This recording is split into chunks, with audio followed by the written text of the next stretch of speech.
17 centimetres deep, which went straight through my son's heart in a matter of seconds.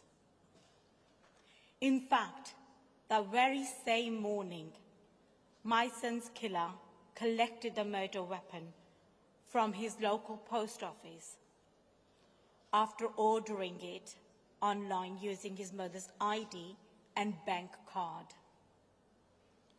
The markings on the package were ignored. ID checks were not made, and it was later revealed that my son's killer had successfully ordered 25 plus deadly weapons online. No questions asked. There was no duty or care taken by anyone involved.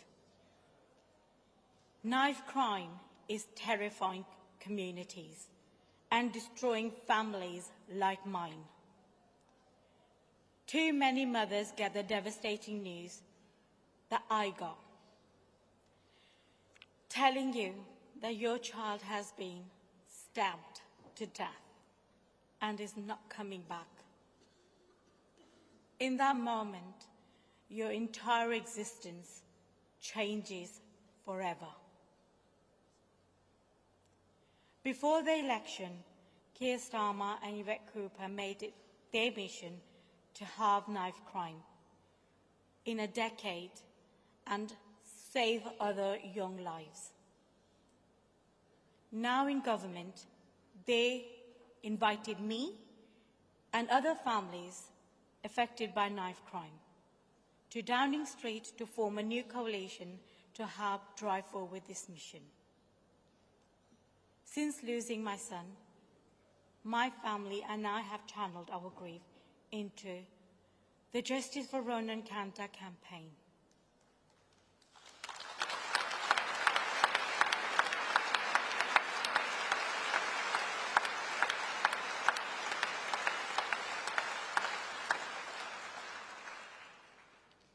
Which aims to right the wrongs that led up to the worst day of our lives. For us, this starts with a ban on the deadly ninja sword that was used to attack my son. In opposition, Yvette made a commitment to bring this in, and now, in government, she has committed to doing just that. I and other families will work closely with this new Labour government to stamp out the scourge of serious violence on our streets. So to hear more about the government's Safer Street mission, please welcome Home Secretary Yvette Cooper.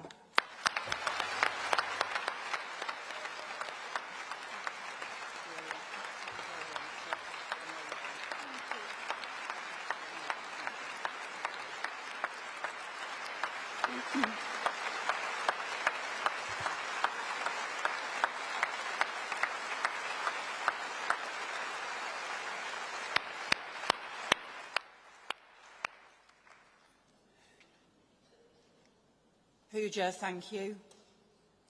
Thank you for your words. Thank you for your courage. It is just 2 years since Ronan was killed, but Pooja has not stopped fighting for him since. Fighting for Ronan, fighting for other children, for other mums and dads, because no parent should have to go through this unimaginable pain. So Pooja, we salute you, we support you, and now we are in government. We will back you in your fight to save young lives.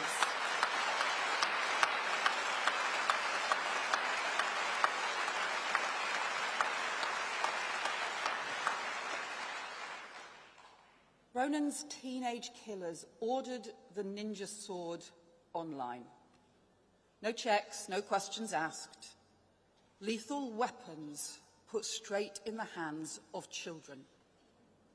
So this Labour government will bring in new laws to crack down on dangerous online sales and the gangs who draw children in, alongside new youth hubs to steer young people away from violence, a teenage sure start to build hope in the future.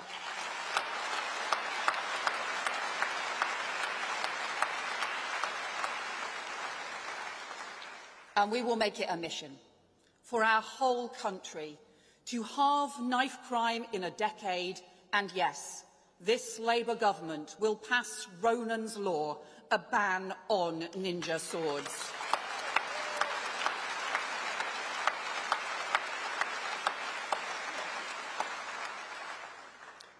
This Labour government will.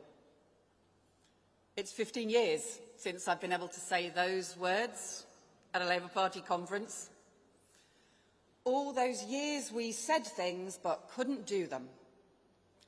So don't let anyone tell you that politics doesn't matter, because 6 months ago, our party tried to ban ninja swords, but we didn't have enough MPs to win that vote.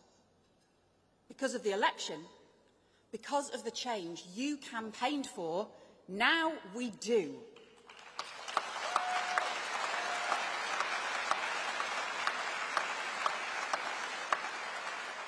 And you know, 10 years ago, I called for buffer zones around abortion clinics. But we weren't in government. We couldn't make it happen. Now we can, and yes, we have, because no woman should be harassed on the way to a healthcare appointment that is her legal right.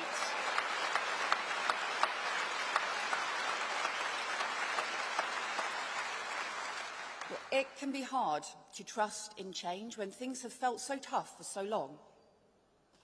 And a year ago, at this conference, I warned about the depth of the damage the Tories had done in 14 years, how they'd taken a wrecking ball to the criminal justice system, so criminals laugh at the law, how they left communities to fracture so criminals and extremists step in. Conference 8 weeks ago, when the unbearable news broke about a horrendous attack in Southport on little children at a summer dance club. From all across the country, our hearts went out to the loved ones of little Alice, Bibi and Elsie. And that's where all our thoughts should have stayed. The following day, I met the police officers, paramedics and firefighters who were first on the scene that day and whose bravery in the face of such trauma saved many young lives. But within hours, the same Southport police were under attack, facing missiles, bottles and bricks, the most shocking, violent insult to a grieving community and the police officers protecting them, a total disgrace.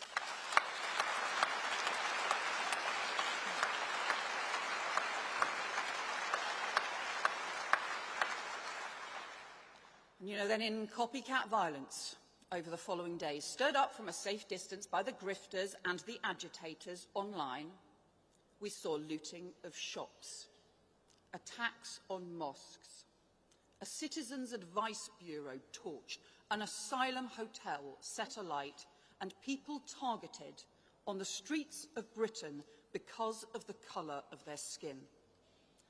And here in Liverpool, on County Road, the burning of Spellow Library, a place where children grow to read, left in ashes. And I spoke to some of those children who live around the library in Walton, and one told me how scared she was that night, how her mum switched off all the lights in the house and told her to stay quiet and sit on the stairs as bins were being set alight along her street. So don't anyone tell me that was protest. Don't anyone tell me that was about immigration or policing or poverty. Plenty of people have strong views on immigration, on crime, on the NHS and more, but they don't pick up bricks and throw them at the police. They don't set light to buildings with people inside. It was arson. It was racism. It was thuggery. It was crime.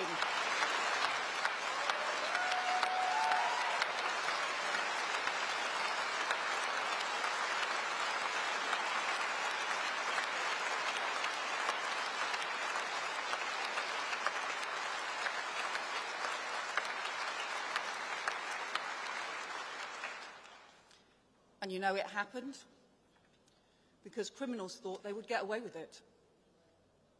They saw the cracks in the system, the impunity that built up through the Tory years.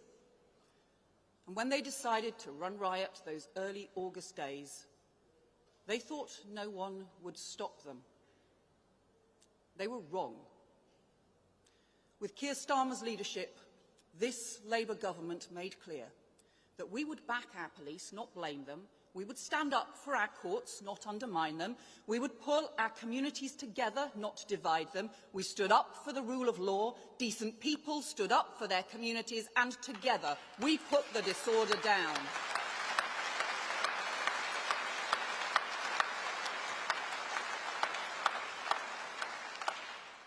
But I'll be honest, I've been shocked by the response from some of those in political parties on the right who once claimed to care about law and order. After rioters attacked the police, they should have given full-throated backing to our brave officers. Instead, too often we've seen them undermine the integrity and authority of the police, even making excuses for the mob. If you remember back in the run-up to Armistice Day last year, disgraceful slurs that were made against the police, which made it harder for them to do their job that day, were treated as a sacking offence for a Tory Home Secretary. A year on, those same slurs have become an article of faith for every Tory leadership contender. It is shameful what that party has become.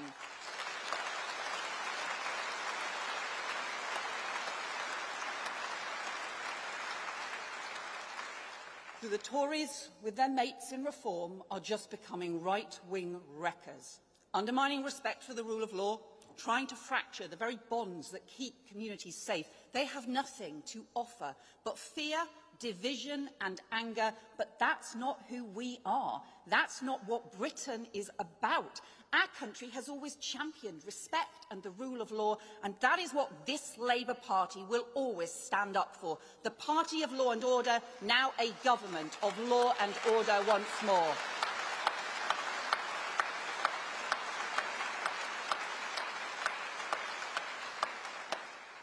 And nor will we let disorder and violence silence a serious debate on immigration, something that's been missing for too long amid the chaos, the gimmicks and the damaging ramped-up rhetoric. A serious government sees that net migration has trebled because overseas recruitment has soared while training has been cut right back, and says net migration must come down as we properly train young people here in the UK. A serious government sees an asylum system in chaos and says we have to clear the backlog and end asylum hotels. And a serious government looks at the criminal gangs who are profiting from undermining our border security while women and children are crushed to death in crowded, flimsy, small boats, and says the gangs have got away with it for too long. We will not stand for this vile trade in human lives.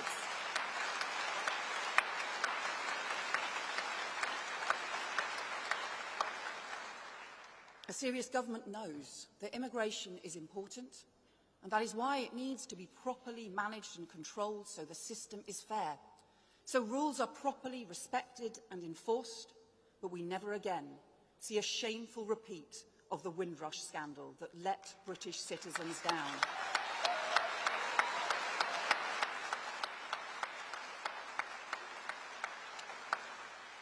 So in 3 months, we've set up the Border Security Command, launched new investment in covert operations, high-tech investigations to go after the gangs, with proper enforcement and returns.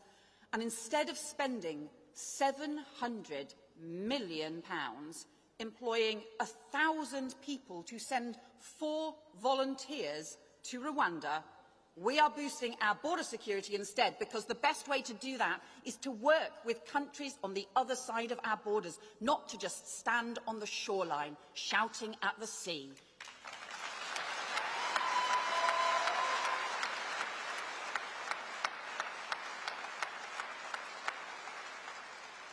So from our border security to our national security, combating changing terror, state and cyber threats, to the security and the safety of our local streets. We know that security is the bedrock on which communities can come together and on which all the opportunities Labour has always fought for are built. You don't get social justice if you don't have justice. And respect is the very foundation of our democracy. And those Labour values are at the heart of all we do. And they're at the heart of our mission for safer streets, where across the country, where for too long, rising town centre and street crime have been driving people away from our high streets, corroding the fabric of our communities. So this Labour government will bring in new powers on antisocial behaviour, shoplifting and off-road bikes, and we will put neighbourhood police back in our communities and back on the beat.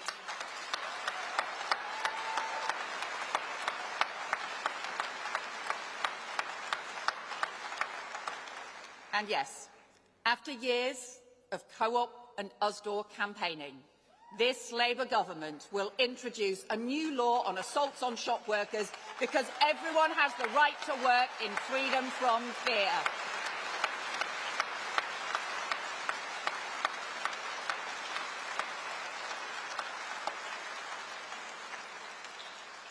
And you know, Conference, it's so long overdue.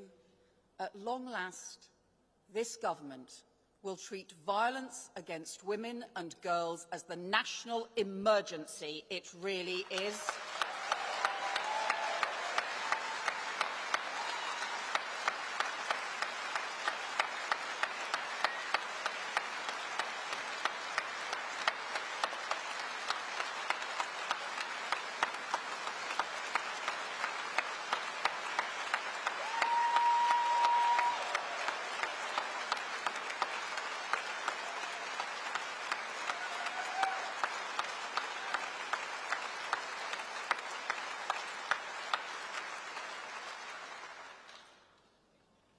When Ranim Uda called the police 4 times the night she was killed, no one came. So in Ranim's name, this Labour government will put domestic abuse specialists in 999 control rooms, overhaul protection orders and go after dangerous perpetrators who put lives at risk. New laws on spiking and online image abuse, a radical, ambitious Labour mission for the whole of government, for the whole of the country, to halve violence against women and girls in a decade, because we cannot and we will not let the next generation of women and girls face the same violence as the last. Our daughters deserve better than this.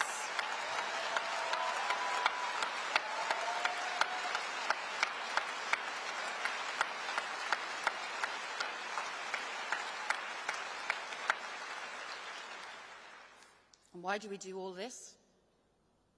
For the same reason that communities came together here in Liverpool and across the country to clear up the damage that rioters had done, to rebuild the broken mosque wall in Southport, to find a new citizens' advice centre in Sunderland, to clean up the streets, because the simple belief that we all share is this: our streets do not belong to the gangs, yobs and thieves. Our streets do not belong to the racists, extremists and thugs. And our streets will never belong to the stalkers, abusers or rapists. The streets belong to us all, and it is time to take them back.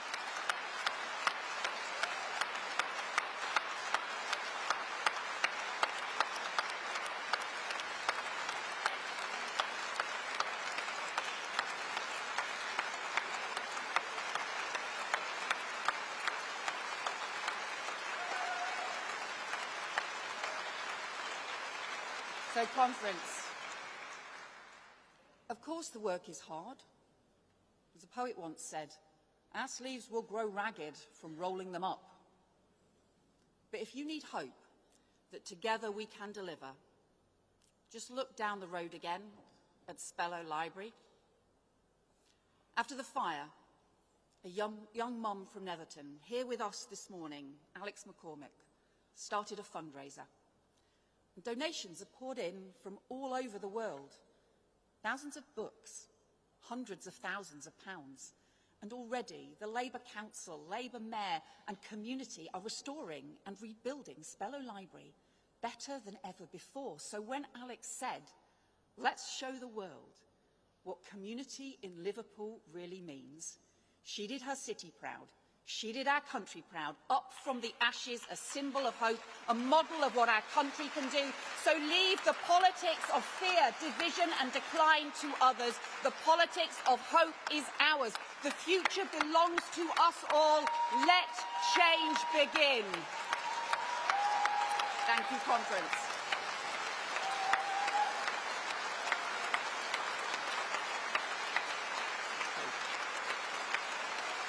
Thank you.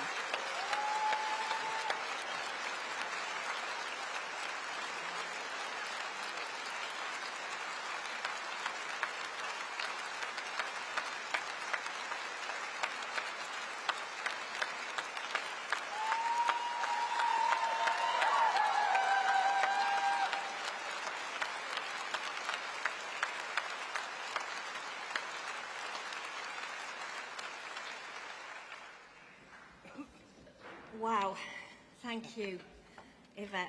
That was absolutely wonderful. So, Conference, we now move to 3 composite motions, which the first of which is to be moved by Usdaw and then seconded by Aslef. Do you want to make your way to the desk? Thanks, Paddy.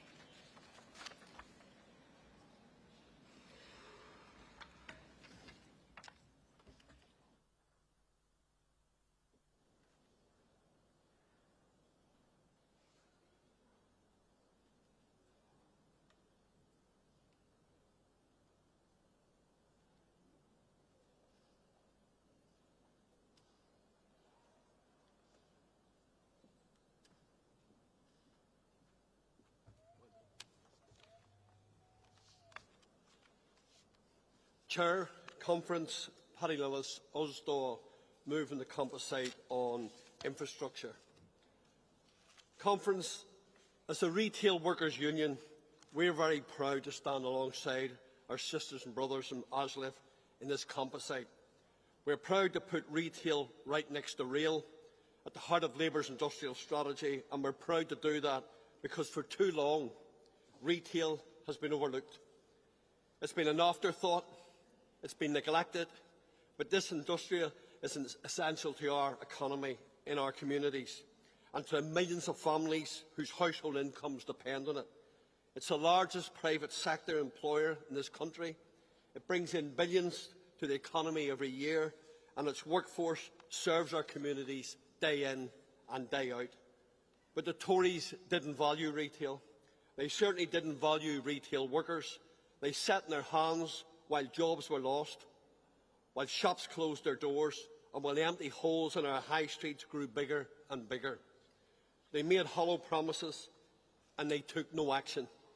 Take, for example, business rates at an all-time high, a creaking, outdated system that damages growth and hinders investment and has helped to put down the shutters on thousands of stores. Labour has recognised this. Labour has committed to reform the system, and Labour will level the playing field between online and bricks and mortar retail. Colleagues, a crucial step, but we need more than just economic help for business.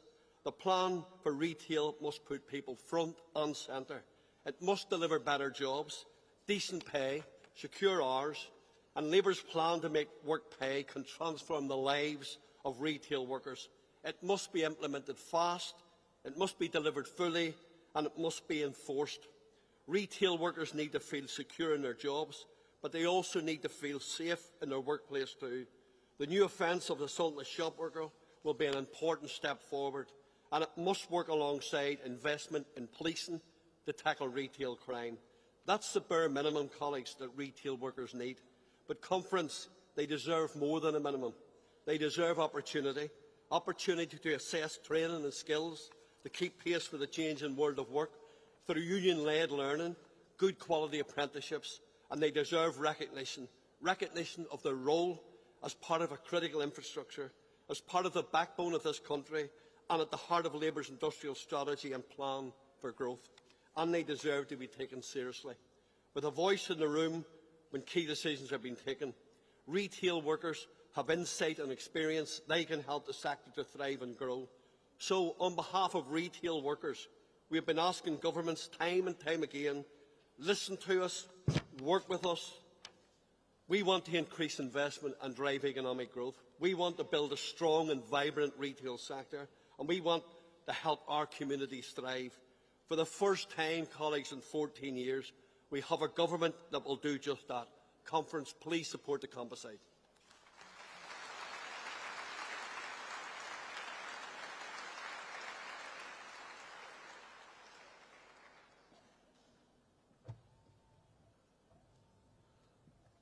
Thank you, Chair. Thank you, Conference. Mick Whelan, General Secretary of ASLEF, proudly standing with Usdaw and to second this motion this morning. I think you've heard me many times come here and ask for renationalisation. So I want to pay my personal thanks to Lou Hague, who's now passed the third reading of the bill to renationalise our passenger railways and take them back to where they be, public ownership.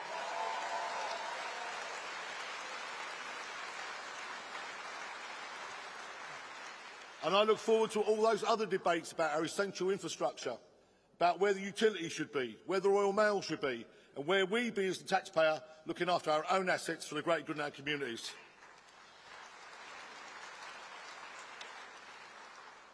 I also want to pay my own personal thanks to Lou Hague. We've just settled, resolved the longest railway strike for train drivers in our history. It wasn't easy. This wasn't a government that rolled over, but it was a government that wanted a resolution, did not want to destroy the fabric of our railways, did not want to smash the trade unions, but wanted to work with workers in the interest of the travelling public, the passengers and the taxpayer. I thank you, Lou.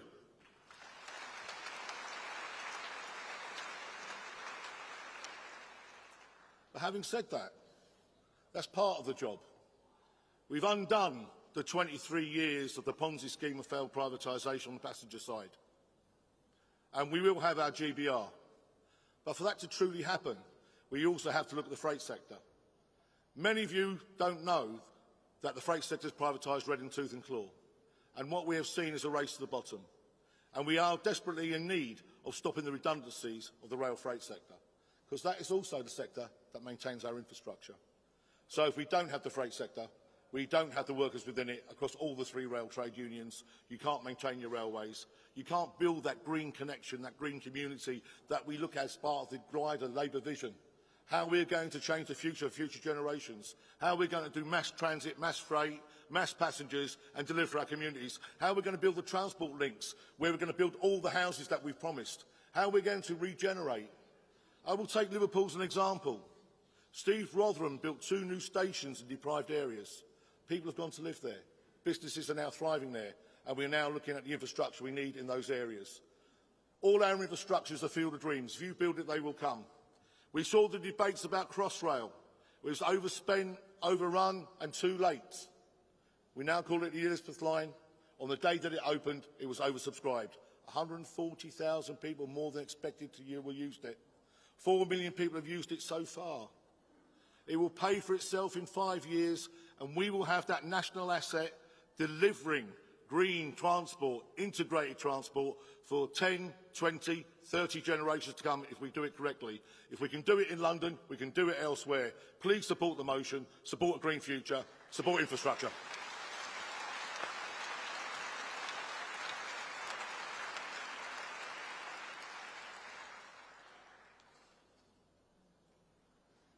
Thank you, Paddy and Mick, for that, those contributions. And now can we move on to Composite 6, the future of local government, moved by Unison and seconded by the FBU.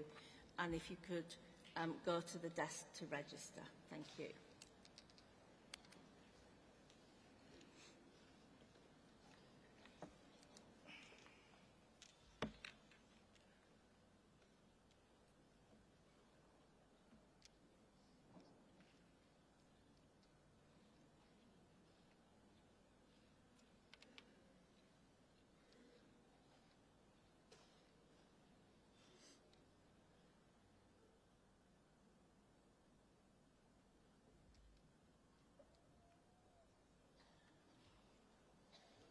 Conference, Ash Silverstone moving this motion on behalf of Unison, the UK's largest local government union. Now, as a local government worker, I know how important it is that our new government focuses on local delivery of public services. In this election, the public, sick and tired of austerity, economic mismanagement and crumbling public services, voted for change. And our task now, as a party and as a Labour movement, is to deliver it. Now, I am under no illusion about the challenges facing this new government. There is no quick fix to repair the damage over the past 14 years caused by the Tories. Under them, the number of councils have gone bankrupt, and I warn you all today that a number more are teetering on the brink, including my own. I know that our Deputy Prime Minister, Angela Rayner, gets it because, after all, she is a former local government employee and remains a dedicated Unison member. But if we are truly serious about rebuilding local communities and achieving economic growth, local government has to be at the heart of this plan. It must not be allowed to fail. Bankruptcy is not an option. To put it simply, we cannot fix the NHS without first fixing social care, and we cannot fix social care without first fixing the foundations and providing councils with the funding, the resources and the powers they need. Conference Unison welcomes the promise that our government will be laser-focused on pushing power out of Whitehall. We need economic growth across all our regions. Unison also welcomes the commitment to providing greater stability to councils through multi-year funding settlements and ending wasteful competitive bidding. But we need to bring services back in-house too. The manifesto recognised that good local government jobs deliver better services that communities can rely on. We need our government to provide capacity and support to councils. Conference, we must find a way to invest in high-quality local government services, to safeguard jobs and to increase funding too. We must rebuild the important range of public services that local government provides.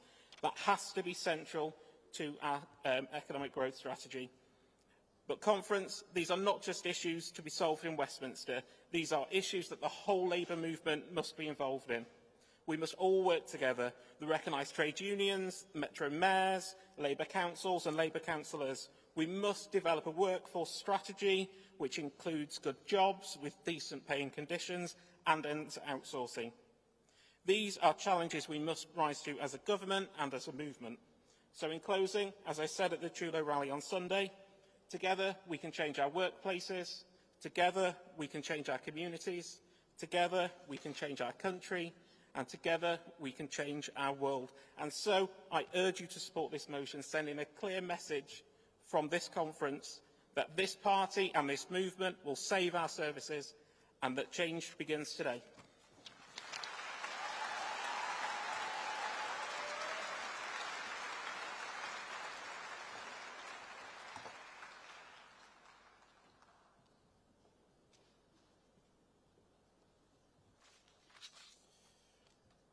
Conference, Steve Wright, Fire Brigade Union, second in this composite.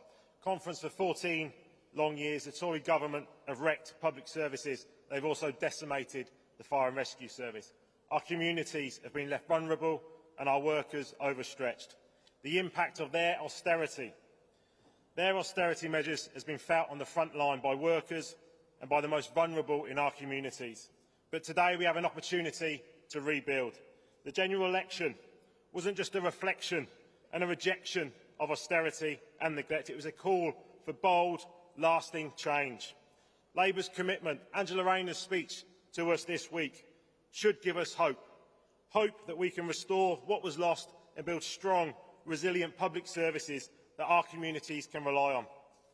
However, we need to be clear, Conference. This cannot be done with half-hearted measures. We need long-term, sustained investment in local government and in the fire and rescue service. We need multi-year funding, not competitive bidding that wastes time and resources. And Labour must be true to its promises to push power out of Whitehall and into the regions, and we must put an end to outsourcing. We need good local jobs, decent pay, decent terms and conditions, well-funded public services, and conference, we need a U-turn on the winter fuel allowance.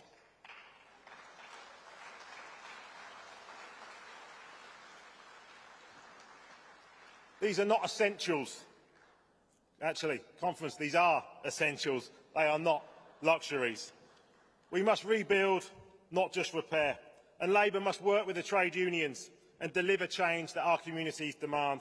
We have waited long enough for this change. Conference, we have the opportunity. Now let's seize it. I move.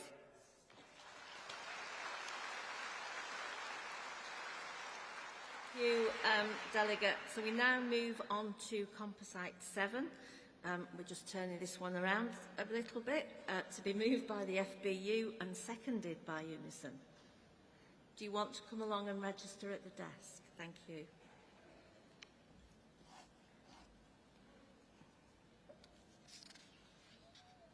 Chair, Conference, Matt Rack, Fire Brigade Union. Moving the composite. Conference, it is 7 years since the Grenfell Tower fire. And Conference, I hope we will together send our thoughts and our solidarity to the bereaved, the survivors and the community in North Kensington who've lived through such terrible 7 years.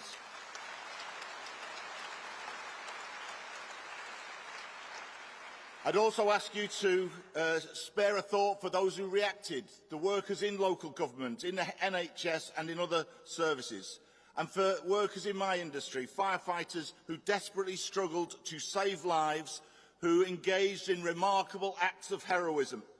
And I'd remind us all that to a man and woman, those were members of a trade union, of our trade union, the Fire Brigade Union, and I'm incredibly proud of them. Grenfell is a horrifying story of failure, of manufacturers, of developers, of contractors who produced, sold and used dangerous materials to redevelop a residential block of flats, and they did so in order to make a profit.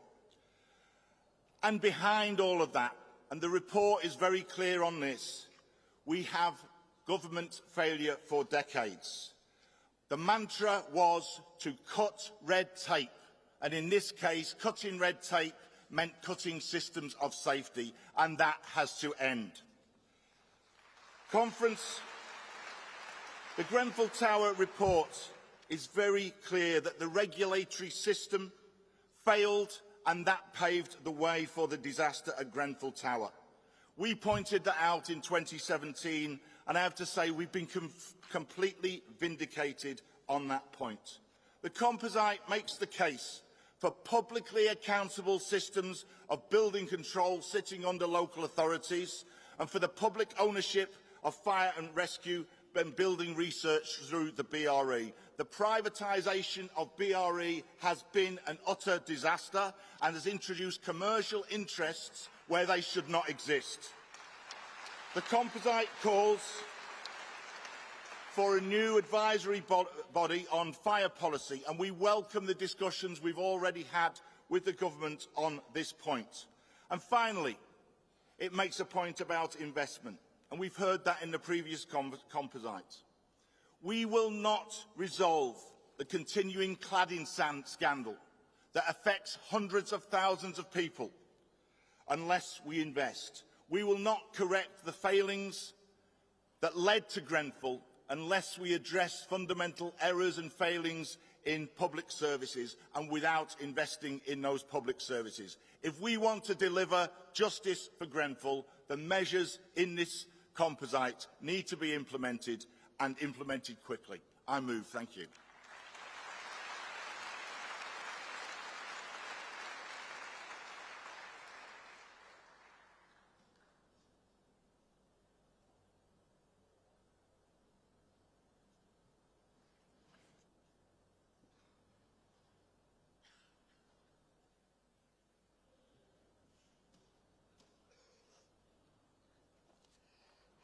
Good morning, Conference. Sonia Howard speaking on behalf of Unison. Proud member of the Public Service Union. Also speaking as the branch secretary of Kensington and Chelsea branch, don't cry, seconding the composite moved by the FPU. The members I represent have worked and continue to work in the community devastated by Grenfell. Many of them live there, some losing friends and family. On behalf of Unison, I want to say that no words can ever capture the horror of that night and the years and pain for everyone touched by that tragedy. The report and the harrowing testimony it contains makes for excruciating reading. It shows the awful cost of slashing public services and cutting corners. Yes, lessons need to be learnt immediately, and that means removing all the unsafe cladding that every tower block in this country still has.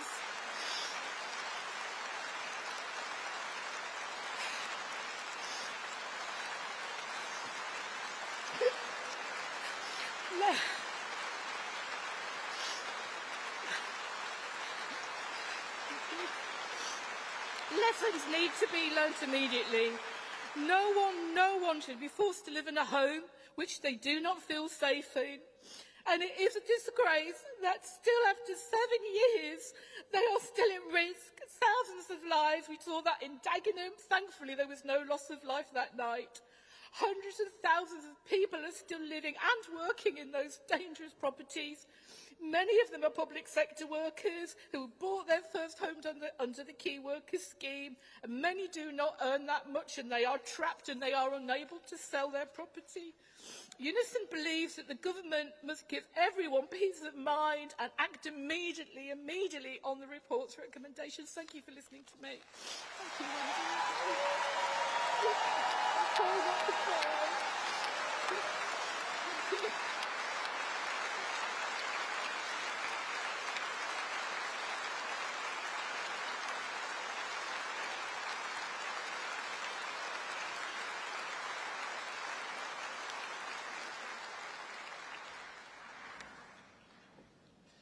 Thank you so much, Sonia, with that, and I know that everybody sees how that has impacted on you and your members of the branch, along with the FPU and other public sector workers.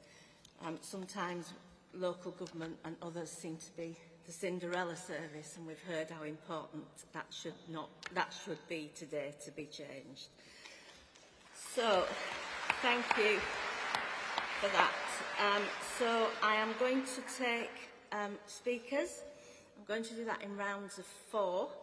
I'll ask you to sit in your seats and bear with me, and I'll try to move along from row to row. We have got some time, so I've got the woman there, with the yes, you, yep, and the guy behind, yep. I'm going to go, I'll come back that way, I'll go over here. I need some more women.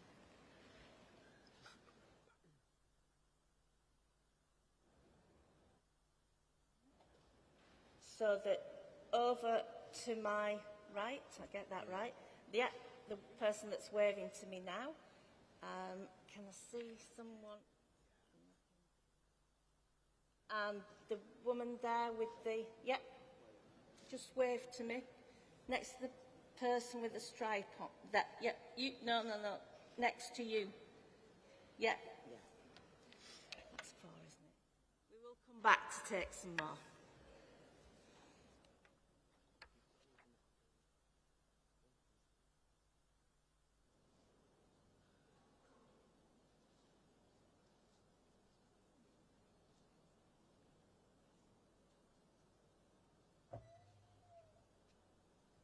Good morning, Conference. I'm very proud to speak in support of the future of local government. I'm Councillor Kaya Coma-Swartz, leader of Islington Council. I've served as a councillor for over a decade and every year had to make hard choices on behalf of my residents. We've had £200 million worth of our government grant stolen from us. And in that time, our residents have needed more. The complexity of our residents' needs have only increased, and yet we are expected to deliver services on a hell of a lot less. We can't carry on this way. We have been the soldiers for the Labour movement for over that decade. We are so proud to have a Labour government. We are so excited by the missions, and local government will be at the forefront of delivering them. But they cannot do that without the power and resources they need. And that's why I'm so proud to speak to this motion that understands that. We want to be at the forefront of innovation, whether it be growth, skills, jobs, healthcare. Local government is best to deliver that.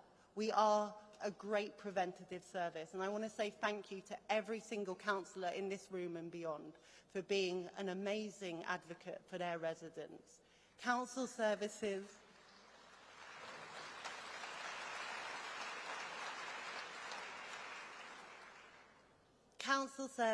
from bin collections to social care are relied on by local people. We are the face of the Labour Party day in and day out, and now we're in our hundreds and thousands up and down the country, and we should be incredibly proud of that. But we need the resources to continue, and I know that when this motion passes, we already have such great friends in the Labour PLP, such as Jim McMahon and Georgia Gold, who are ready to work with us all the time to deliver on your behalf as Labour members. So I move for this motion. I'm very grateful for Unison for bringing it forward, and councillors, keep going because you're amazing.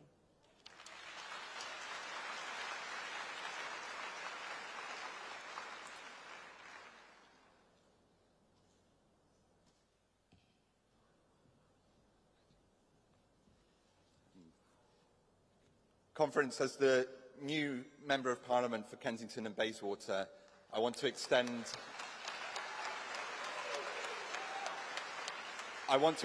our heartfelt thanks for the solidarity of the entire Labour family for the 72 people who lost their lives over 7 years ago at Grenfell Tower.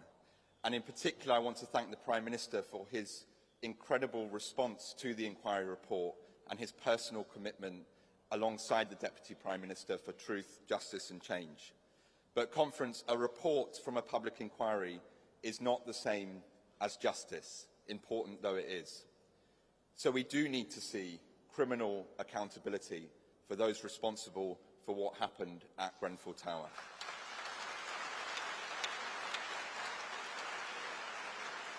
We need to ensure that all the companies named in that report do not receive public money. We need to ensure that sponsorship deals are ended by sporting organisations that still associate themselves with those companies.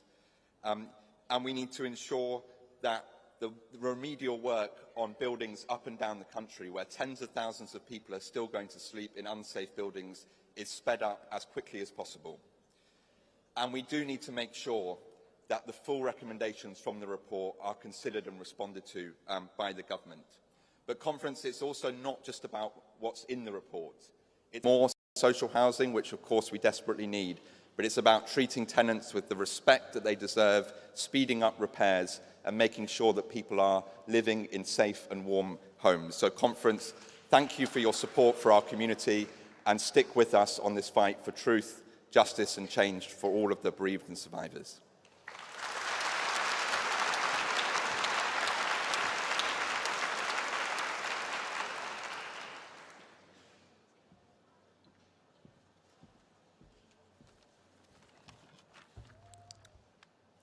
Chair, Conference. Kelvin Inabulele, GMB Union, speaking in support of Infrastructure Composite 1. Thank you. I'd like to give a shout out to Carlisle CAP and our first elected female MP, Julie Mains. Thank you. Conference, when I'm not representing my trade union in this hall, I work as a HGV lorry driver, delivering food to retail and hospitality businesses. So like our shop workers and rail workers, comrades in Osda and Aslef, I know a thing or two about getting Britain moving. My union, GMB, has been raising awareness at this conference about just how dependent our industries are on each other. And that is why we must support a joint approach to Labour's industrial strategy as we rebuild our town centres, industrial estates, and the rails and roads that connect them. As a HGV driver in hospitality delivery, I am often the first one up and the last one home. It can be a lulling job, but it is a rewarding job, knowing that day and night we supply what keeps Britain going. Investment in our high street will keep me and my colleagues in work, and a long-term national transport strategy aligned with industrial strategy will make our work better alongside our fellow transport workers in rail. Easier rail freight journey means easier road freight journey. But there must also be a proper investment in our roads and safeguard for the rail sector that we deliver to. Conference, please support. Thank you.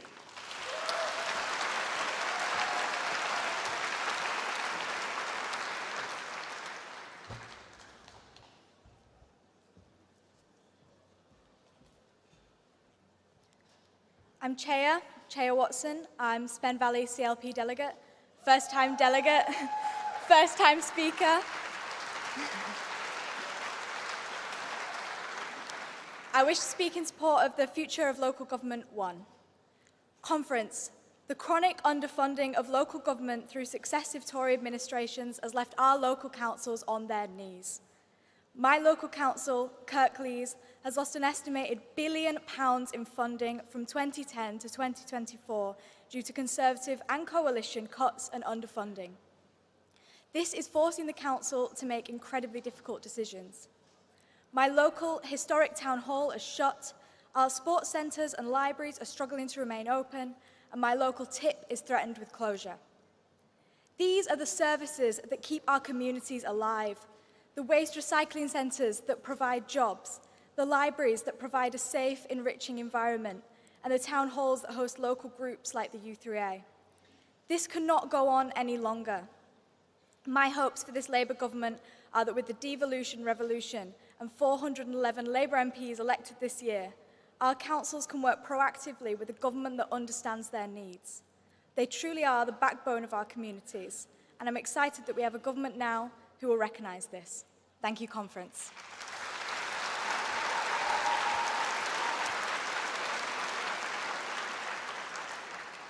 Okay, we'll do another round. I'm looking for... Point me in the right direction.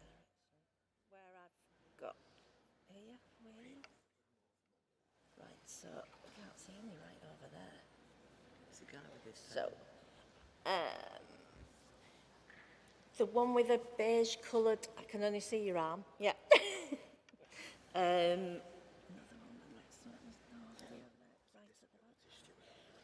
I've got a disability steward over there. Yeah, thank you.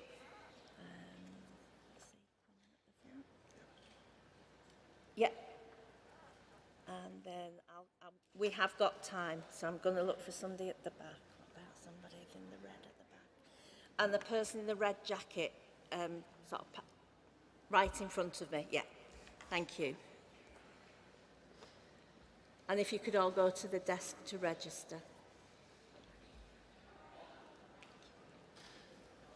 Thank you, Chair. My name is Esther Gray and I'm from Bromsgrove, CLP. I've been here once before, so this is my second time as a delegate and the first time I've ever spoken.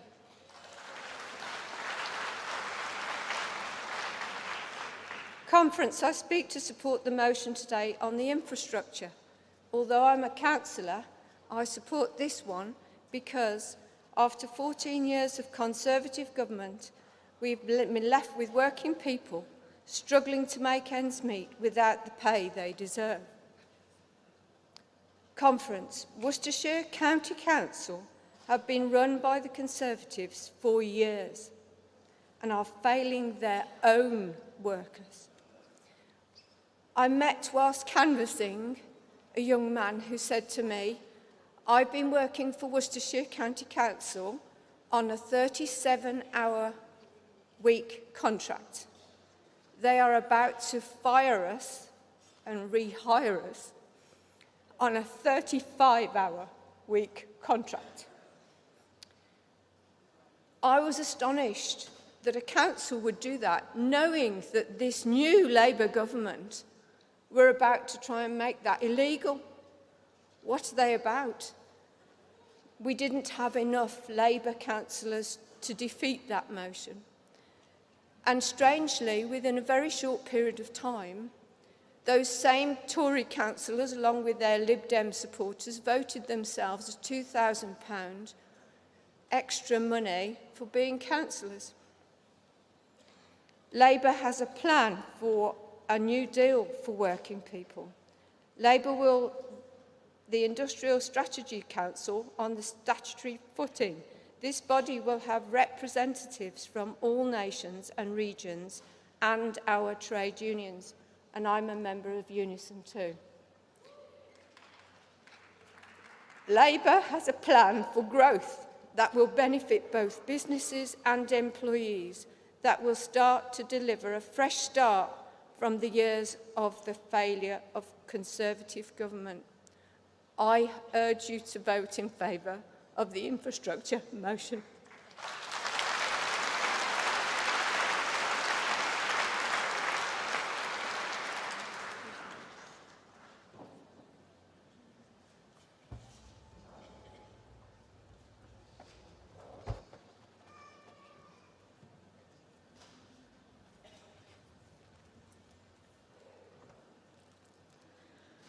Emily Pomeroy-Smith, South West Wiltshire CLP and proud member of Unite, speaking in support of Local Government 2 motion. In the middle of the night on the 14th of June 2017, I was awake feeding my baby, scrolling through my phone, when the news broke about a fire in a block of flats in London.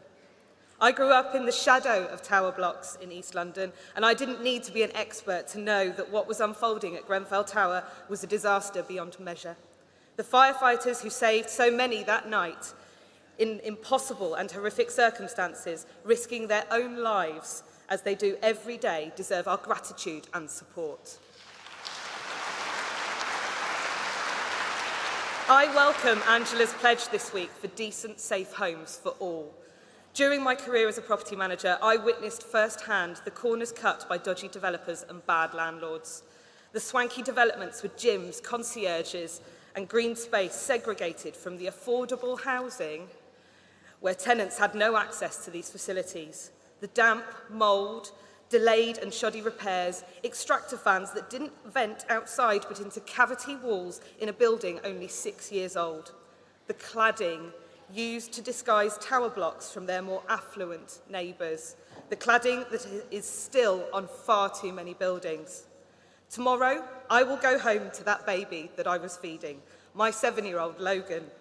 But today, conference, I ask you to think of Logan Gomez, stillborn as a result of the Grenfell fire, and the 71 other victims. This can never be allowed to happen again. Conference, please support this motion.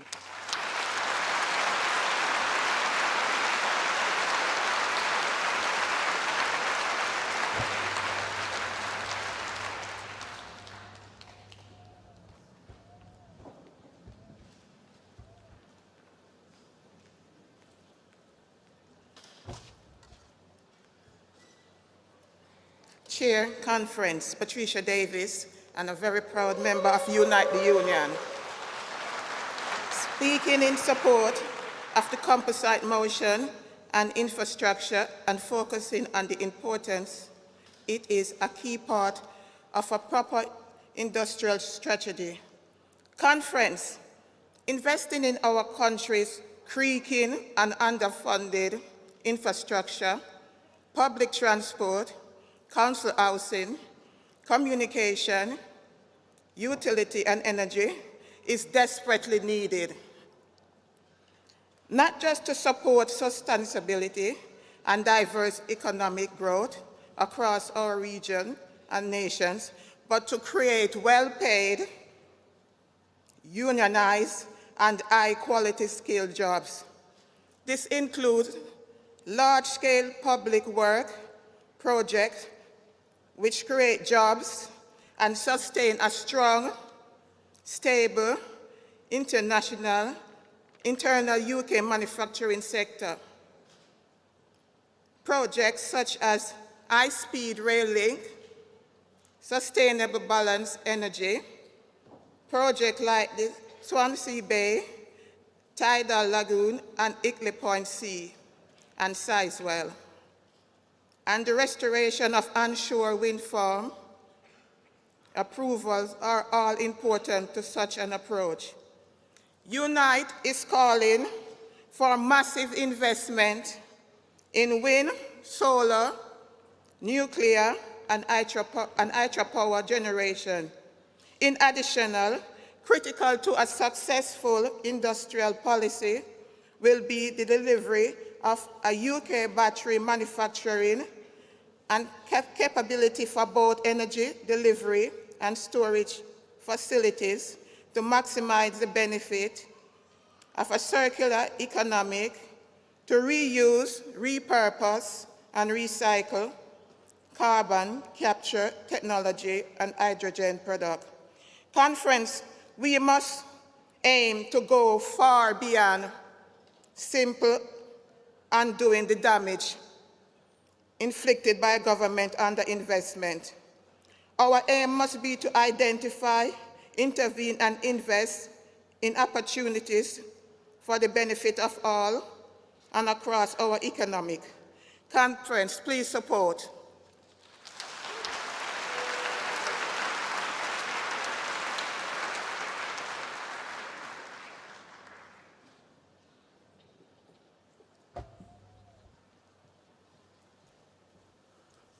Morning Conference, Brian Gallagher, Warrington North, CLP. For the past 3 years I've been a Labour councillor in Warrington, stepping down in May, but while I was there I was on the Fire Authority in Cheshire and I was made a champion for campaigns for sprinklers in buildings. So what I did is we had a motion passed by all 4 unitary boroughs in Cheshire to have sprinklers fitted in houses of buildings of multiple occupancy below 11 metres, that's important. In care and extra care homes and schools and warehouses. It was passed unanimously by all. And then at an LGA conference, fire conference, former Minister Chris Philp, who was useless by the way, was there. And I asked him the question why it was a legal requirement in Wales and Scotland to have these sprinklers fitted in buildings of multiple occupancy below 11 metres, care homes, extra care homes, schools and warehouses. And he said he didn't know. He didn't know why in England it's not a legal requirement, but in Wales and Scotland it is a legal requirement. So he said he'd look into it for me, and they're still looking into it, and now they're not looking into it because we've got a fantastic Labour government in.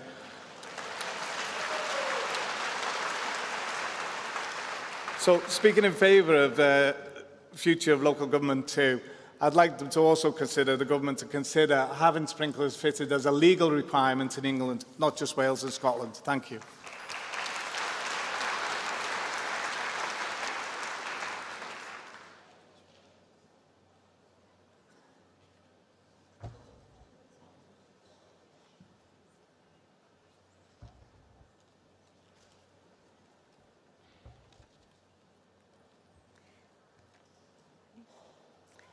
Good morning, Conference Chair. My name is Kamalpreet Kaur, first-time delegate and first-time speaker from Hayes and Harlington.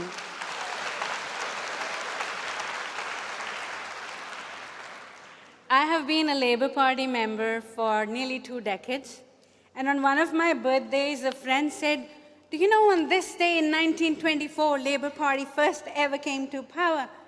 And it seems that my fate was sealed. I plunged into active politics, however, in 2022, when I could no longer bear abject apathy, woeful neglect, and continuous decimation of council services in and around Hayes.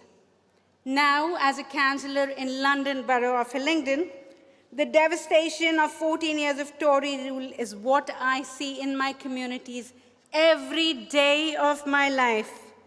The Tory administration has compounded with their ineptness. Libraries shut, street cleaners cut, youth centers closed, assets disposed, potholes galore, fly tips eyesore, and I can go on. As our public services have been slashed to the bone, officers are asked to do so much more with so little at their disposal. That's why I campaign day in and day out to bring in Danny Beales in Uxbridge and South Ruislip, one of our many Labour victories and gains this way in Labour government in July. Now change begins. We have a Labour government that appreciates the work of the local government. We have a lot of work to do to mitigate the last impact of 14 years. I wholeheartedly welcome the unison motion and ask the conference to support it as well. Thank you.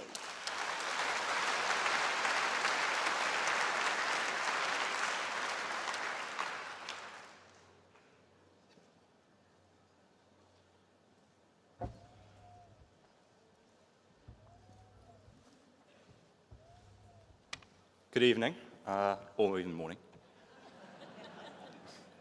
My name is Josh. I'm from the Ruislip, Northwood and Pinner CLP. Unfortunately, it seems to be about the last CLP to retain a Tory MP. So it's a bit of a culture shock being here, but it's so refreshing to see such positivity and innovation and willingness to change and upgrade our infrastructure. I think that for too long, the other party has lied and obfuscated.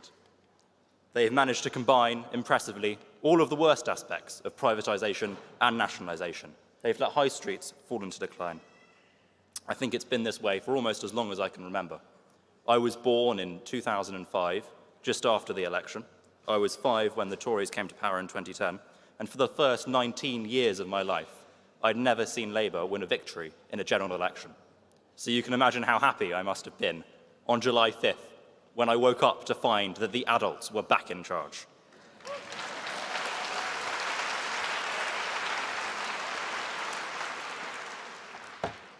And look what the adults are giving us now. I commend their high street investment. I commend their New Deal for working people. I commend this motion. Thank you.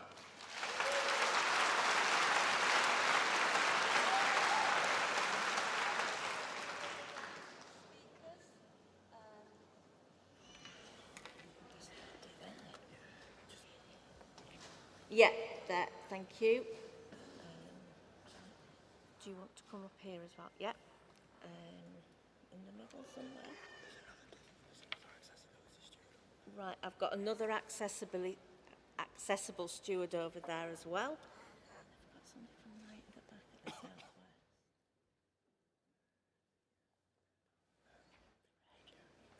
And the person there in the red. I seem to be picking a lot of red. I wonder why. Yeah. How many set have I got? 4. Okay, hopefully we can come for another round. I might have to ask people to stick to time. Thank you.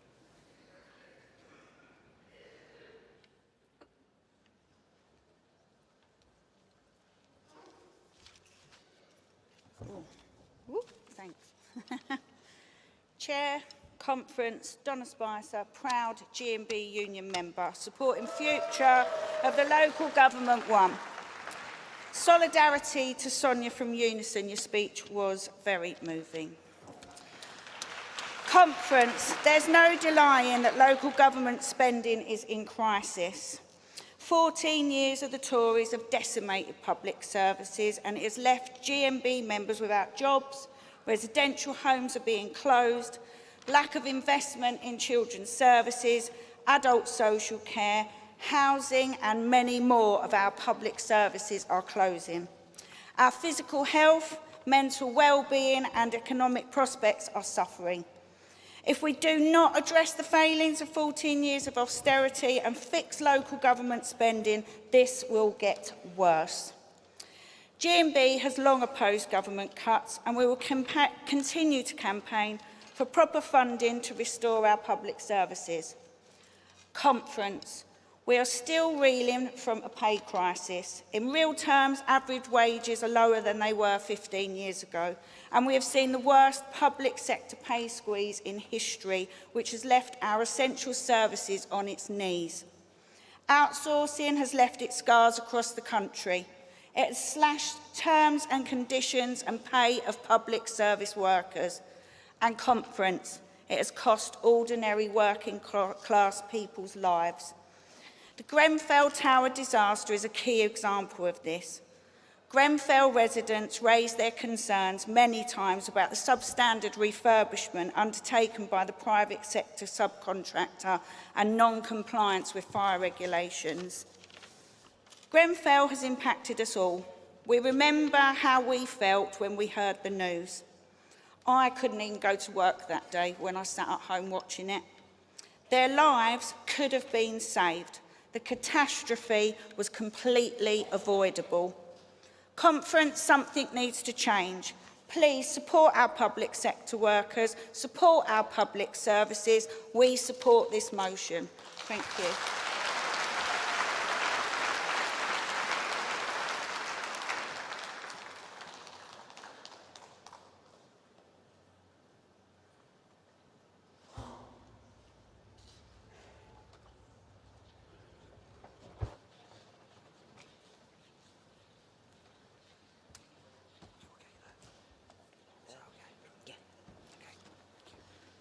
Morning Conference. My name is Denise Smith. I'm the delegate from Cramlington and Killingworth CLP, a new CLP, and a very proud GMB member. I've recently retired from 44 years of public sector work. I've worked in the health service, I've worked in local government, and I've seen enough top-down diktats. If local government is to be effective, it has to work with the communities in partnership with it. We can't have another disastrous 14 years. We need to prove to our residents that we are the grown-ups, as my earlier colleague said. We're good at local government. I was proud to work in local government. I'm proud to be retired. My husband thinks all his Christmases have come at once. We only recently moved to the North East. We have a regional mayor for the North East, Labour, a Labour Police and Crime Commissioner, 3 Labour councillors in the ward that we live in, and a Labour MP, and our North Tyneside mayor is also Labour. Imagine the difference we've had there compared with where he used to live in North East Bedfordshire, where we were hammered year after year after year by the Tories. We had no services, our children had no facilities. Can I plead with you to support the Composite? Thank you.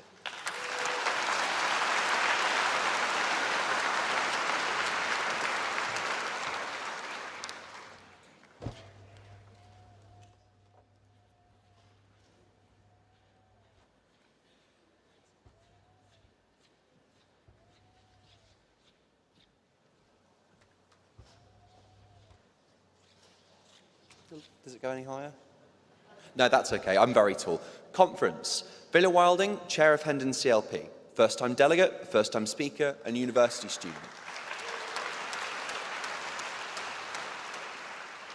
Like many university students, I've worked part-time throughout my degree.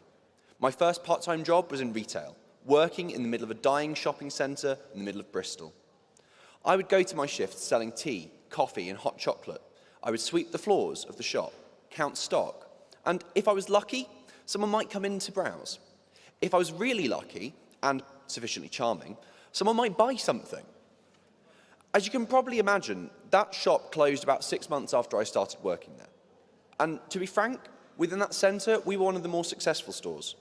Conference, we must ensure that our high street brick and mortar stores can compete with online stores. Reform to business rates is absolutely vital, as is a new deal for working people. Workers with rights are productive and happy workers. We must revitalise our high streets, we must improve green infrastructure, and we must reform rail freight. I'm proud to support Infrastructure 1, and I urge you all to do the same. Thank you.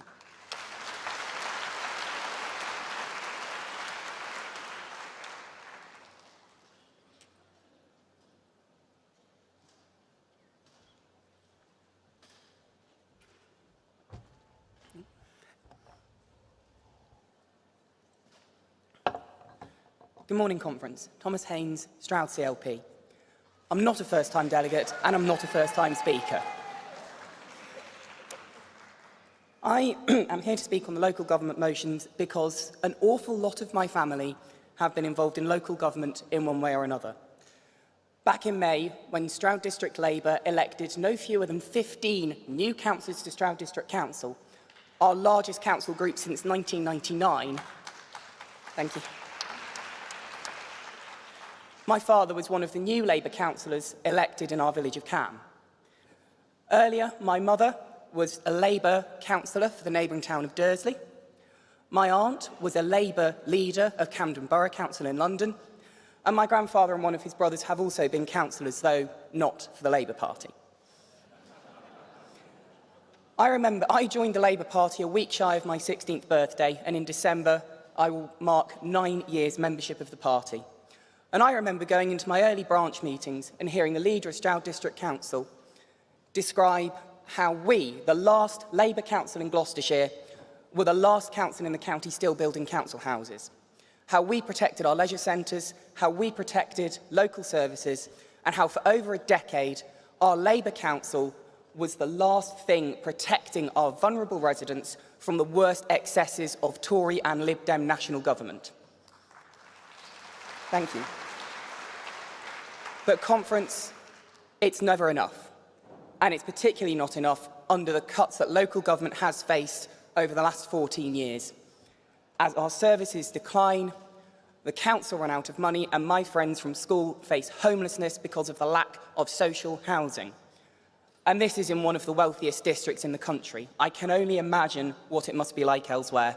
Conference, it is vital that we support these motions and support local government because they desperately, desperately need funding to carry on doing the magnificent work that our Labour councillors do up and down the country, day in and day out. Thank you very much.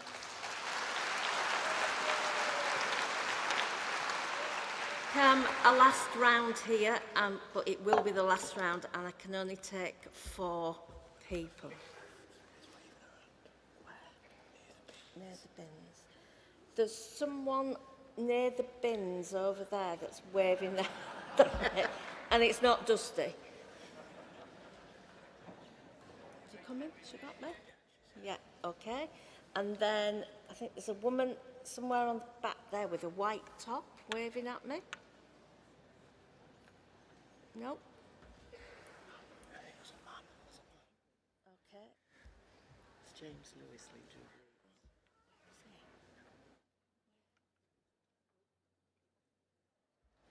And then the guy there with the, yep. I'm going to go here. This isn't. Yes, you. And I need, yes, you as well. Sorry about that, but I think we have done really well to get speakers in, and so many today. So if you want to register at the desk.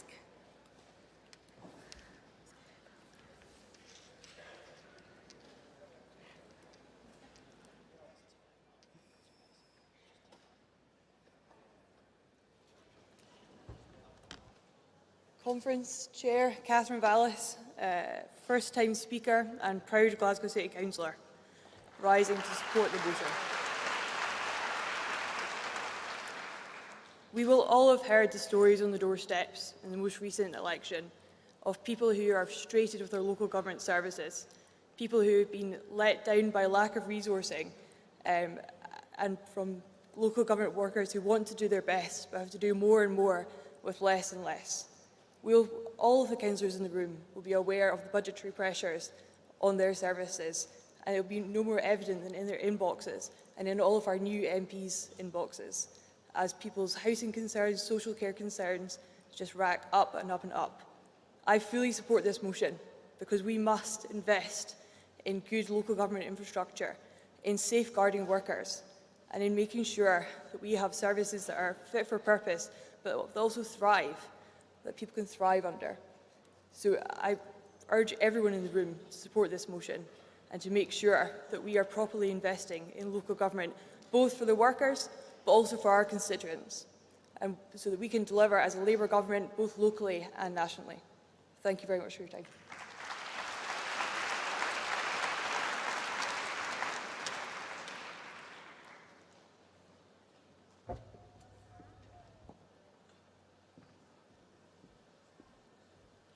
Good morning, Conference. I'm Councillor James Lewis from Selby CLP and Leader of Leeds City Council.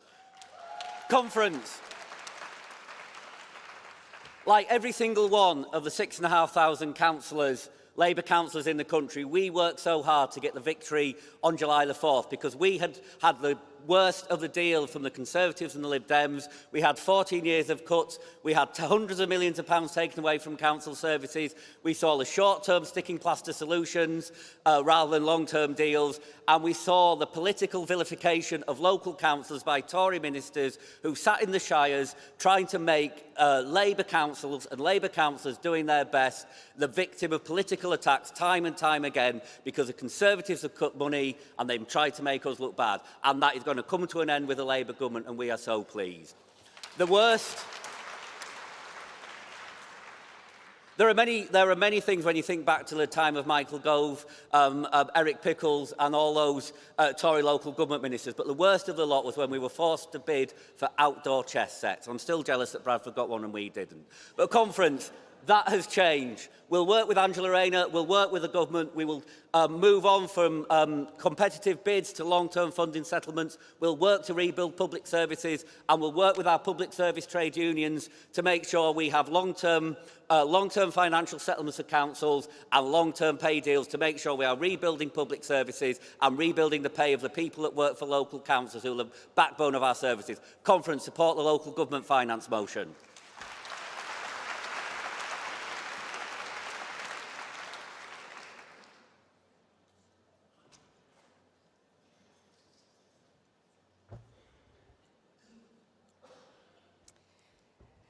Conference, Anna Burridge, Hampstead and Highgate CLP and Councillor in Camden.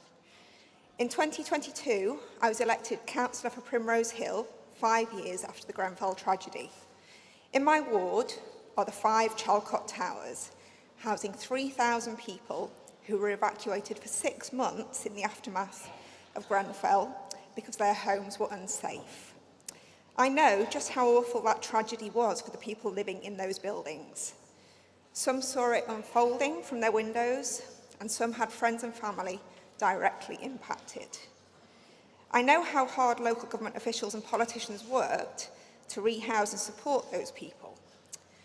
I'm really proud now of the work that Camden is doing, despite such significant budget cuts to local authorities under the Tories, to replace that same cladding that covered Grenfell, to upgrade the fire safety systems, to make the buildings safer and more energy efficient. But earning back the trust of our residents will take longer, and I'll always be there to listen to their concerns and to advocate for them. It's a travesty that so many buildings still have these problems and aren't being rectified. Making people live in fear in these conditions is simply inhumane. I urge you to support the motion on local government too. Thank you.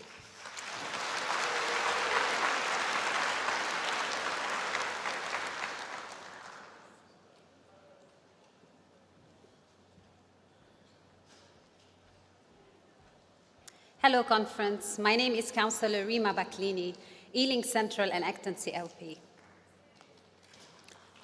Conference, do you sleep at night when your children are out?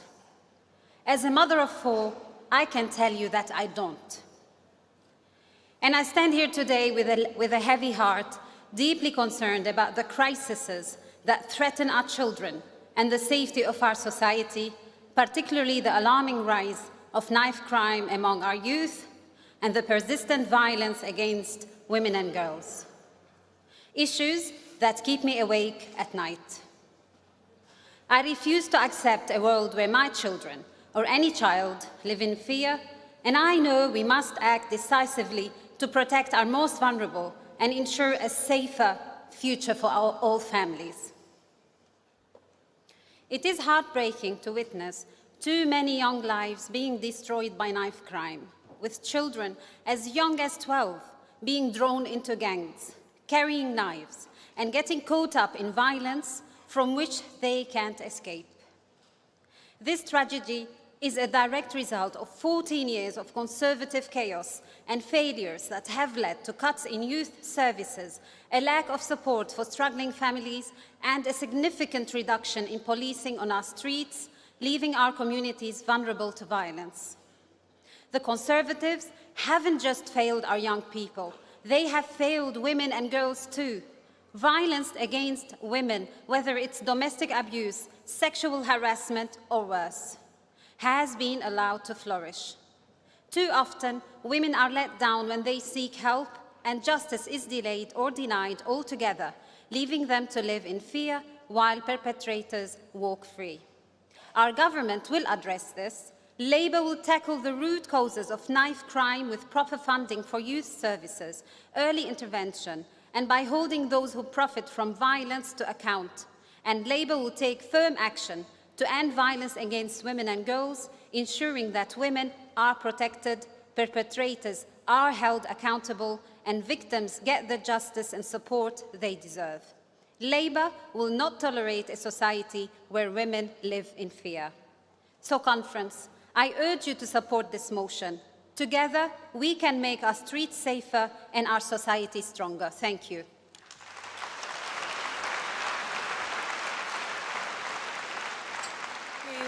Delegate, and just to say, following on, I am also a very proud Unison member, and on the 23rd of October next month I will have worked for 40 years for a local authority, so it's very key to my heart. So if you just give us a couple of seconds while I welcome Elsie Greenwood into the chair. Thank you.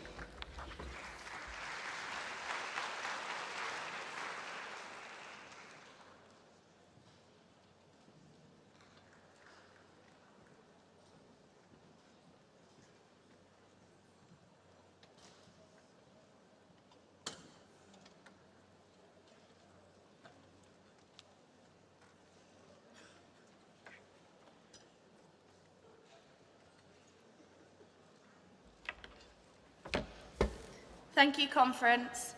There'll be some time later on for delegates to speak. However, we must welcome our next speaker.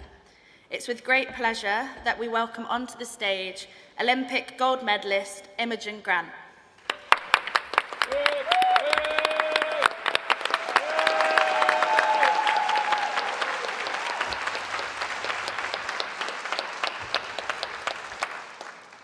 Conference, hello. My name is Imogen Grant. I'm a proud junior doctor in the NHS. And this summer, I also won Olympic gold at the Paris 2024 Olympics.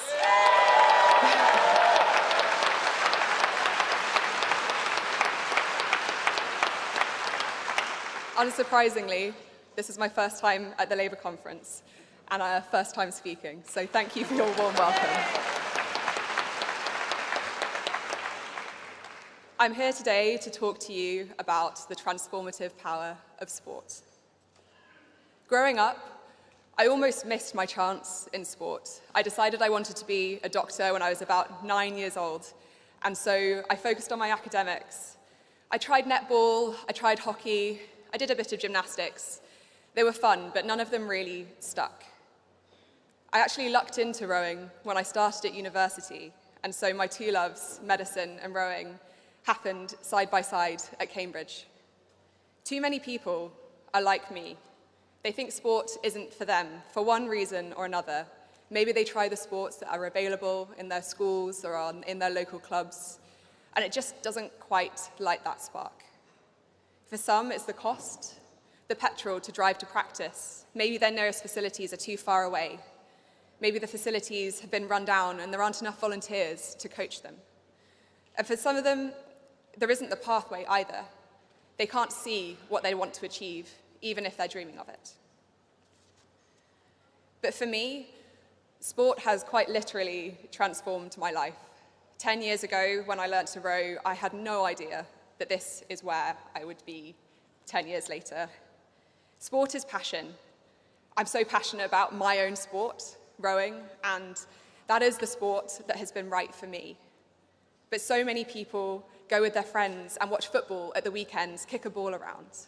They'll go running along their local community roads. They'll take a walk along the river. You'll see swimmers, anglers, rowers, runners. It's amazing.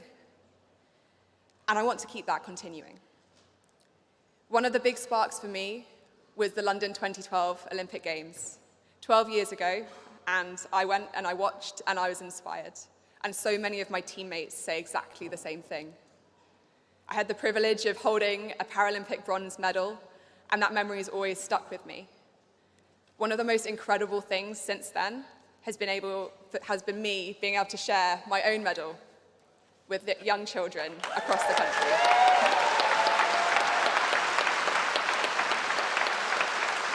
Being able to place this in kids' hands across the country, in adults' hands across the country, for them to feel that weight of this medal and what this piece of metal means, and seeing that spark of inspiration, that maybe that they will be at Olympic Games in another 12 years' time.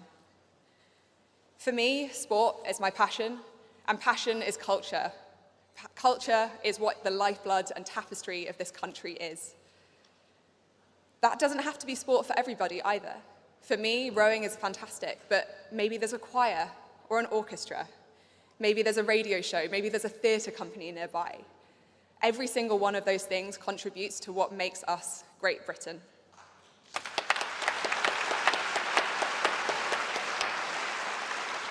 I might be a rower, but I'm also a proud NHS doctor. And in my job, I see unfit patients every single day. Almost 40% of adults in this country don't meet the bare minimum standards for physical activity. It's just 30 minutes of walking or equivalent 5 times a week. Almost 40%. If physical activity were a drug, it would be called a miracle cure for how effective it is.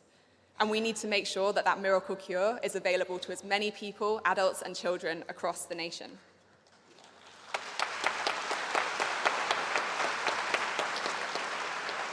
So that's why sport transforms. It's good for our physical health, it's good for our mental health, and it's good for our communities as well. It's why grassroots facilities are so vital to be a place where children and adults can go to do something other than stress or study or work. It's why PE in schools should be fun, should be regular, and should be varied, so that people can test out sports and find the one they love, because there is one for every single person in this room. It's why high-performance funding is so important, meaning that kids who go to practice at the weekends can see a clear pathway with good funding and good opportunities to see where they can take their sport next. And that is why I'm so proud that this government's commitments are to maintain funding for the next Olympic cycle and invest in those grassroots sports facilities that are so vital to help people luck into the sport that they might win gold in one day. And so I'm delighted to welcome to the stage our Secretary of State for Culture, Media and Sport, the amazing Lisa Nandy.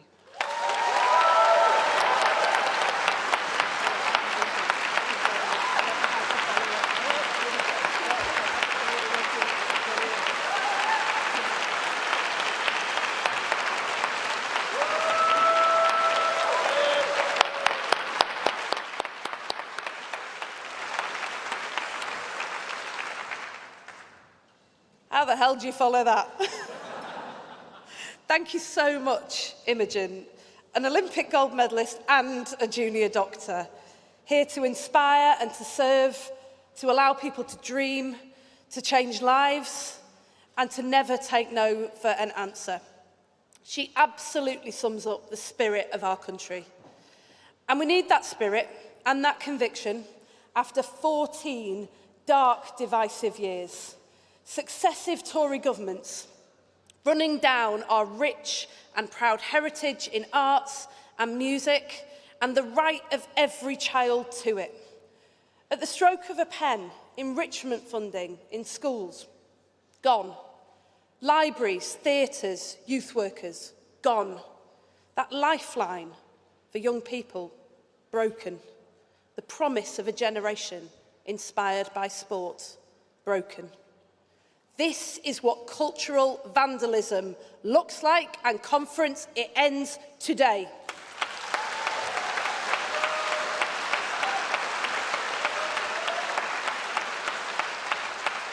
No more of their violent indifference to the things that matter most. Because the rich, diverse culture in our country is not just how we grow as people, but how we make and shape a nation. Conference, we're a better country than the government we've had, and we are going to give voice to that country again. Because the history of Britain is the history of people like Imogen, ordinary, extraordinary people doing extraordinary things, building the rich cultural inheritance that gives our lives meaning, handed down through generations. Every Labour government in history has been animated by a passion for the arts, sports, music and culture, which help us grow as people and grow as a nation.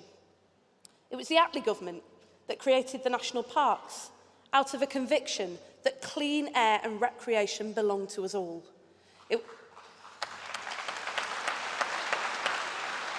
It was Herbert Morrison who brought the Festival of Britain to every corner of the country, and the Wilson government who created the first ever arts minister, Jenny Lee, whose motto, arts for everyone, everywhere, enriched lives in every single part of our country.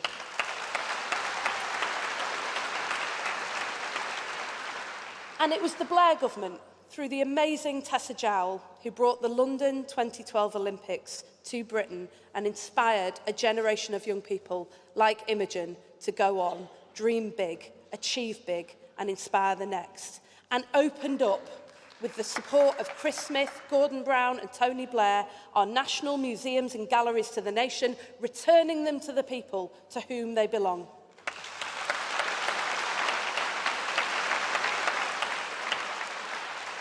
See, we've never accepted in Labour that the chance to live richer, larger lives belongs only to some of us, and Conference, we never, ever will.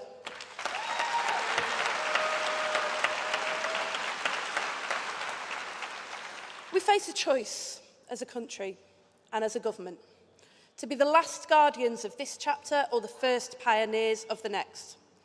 So with our fantastic team, Chris, Steph, Fiona, Vicky and Kim, change begins now.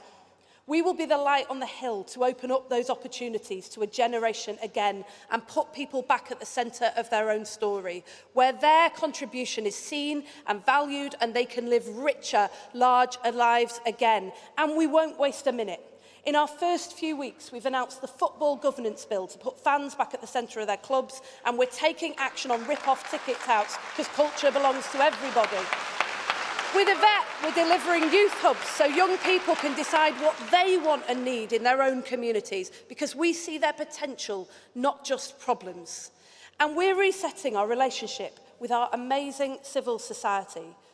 The charities, the trade unions, the community groups who have been a lifeline through these darkest of times. They were silenced by the Tories. No more. Our government believes they are essential partners in the country we seek to build, and they have not just a right, but a duty to speak out.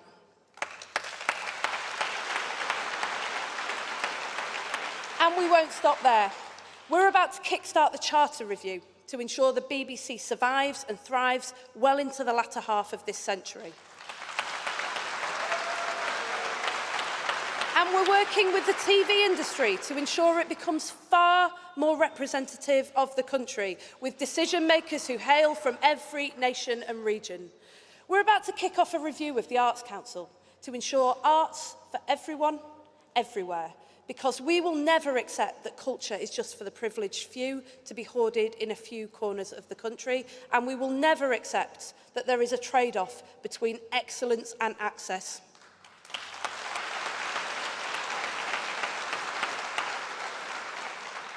We'll hand back power to communities to reclaim their cultural assets and historic buildings so they have a vibrant future, not a forgotten past. We'll put young people back at the heart of their own futures through a plan that they will write, because every young person matters, and with this Labour government, theirs is a generation that will be heard.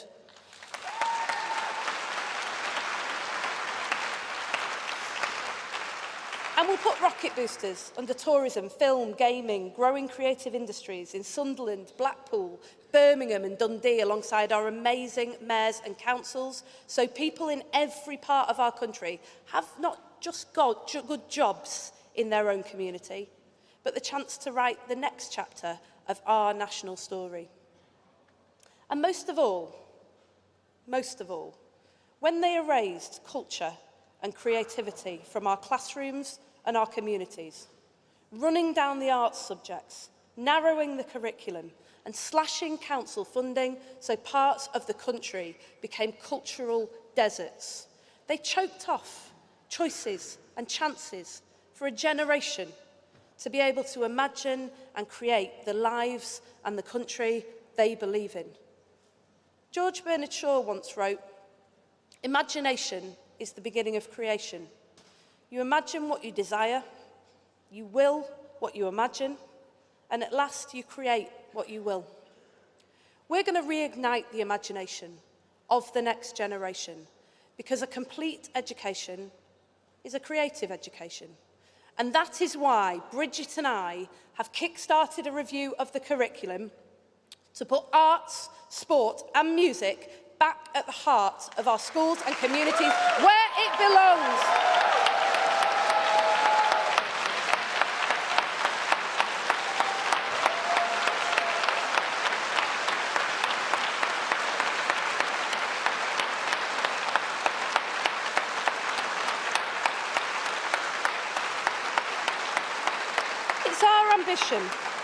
It's our ambition that when, in 5 years' time, we turn to face the nation again, that we will face a self-confident country that can celebrate the rich diversity and inheritance of our communities and all the people in them, where everybody's contribution is seen and valued and they see themselves reflected in our national story. Never let them tell you that it can't be done. We are the party that gave the world the first ever Climate Change Act, the NHS Comprehensive Education and the Race Relations Act. We flew the pride flag over our embassies in countries where loving who you love was a crime, the light on the hill for people at home and overseas. It has been a long, hard slog back to power through a dark and divisive decade. But by opening up the arts to everyone, everywhere, the lives of children you will never meet, whose names you will never know, will be changed forever because of what we have done and what we are going to do together. This is the difference every Labour government has made in power. It's written into our DNA. We change lives and we give our country its confidence back.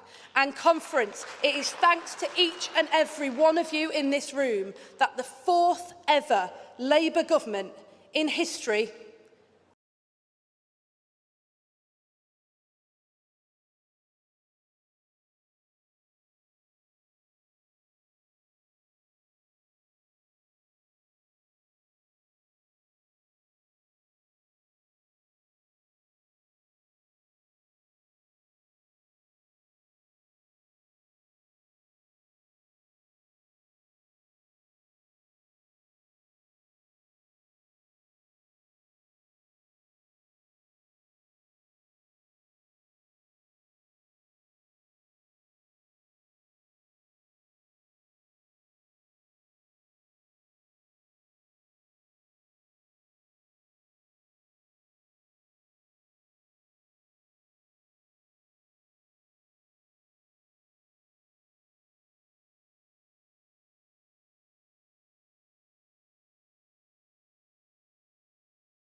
Young people have been left behind.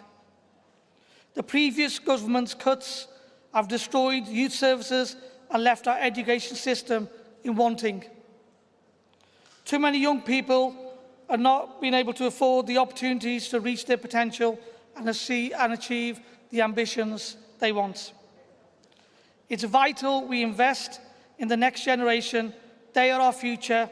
We must ensure that our local public services support young people to build a future they can be proud of, no matter what their background is.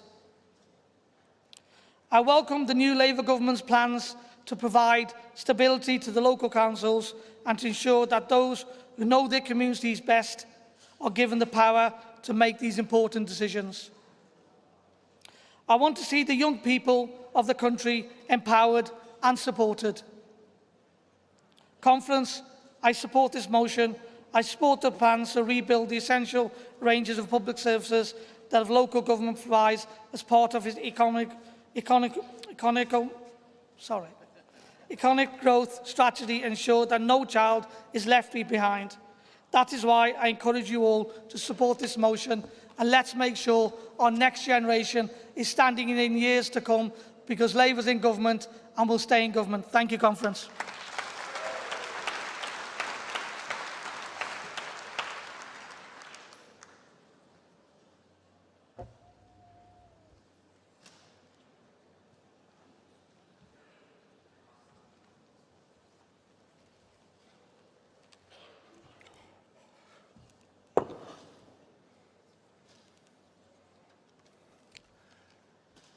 Good morning, Conference.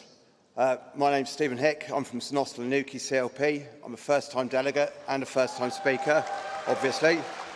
St Austell and Newquay in Cornwall, where the fantastic newly elected No Law MP, part of the now Tory-free Cornwall. I'm going to speak very briefly in support of Local Government Motion 2.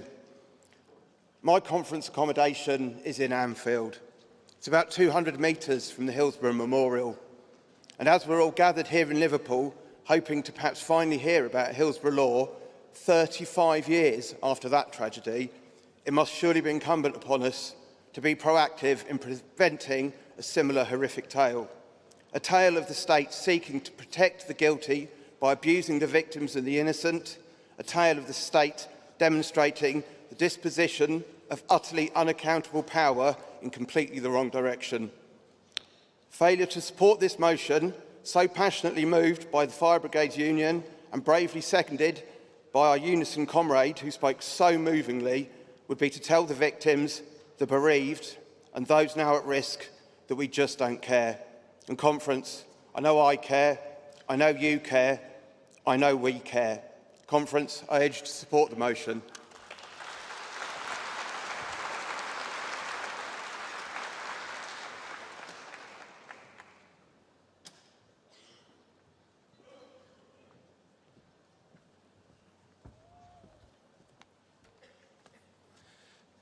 Hello, Conference. Councillor Eamon O'Brien, here representing the Association of Labour Councillors.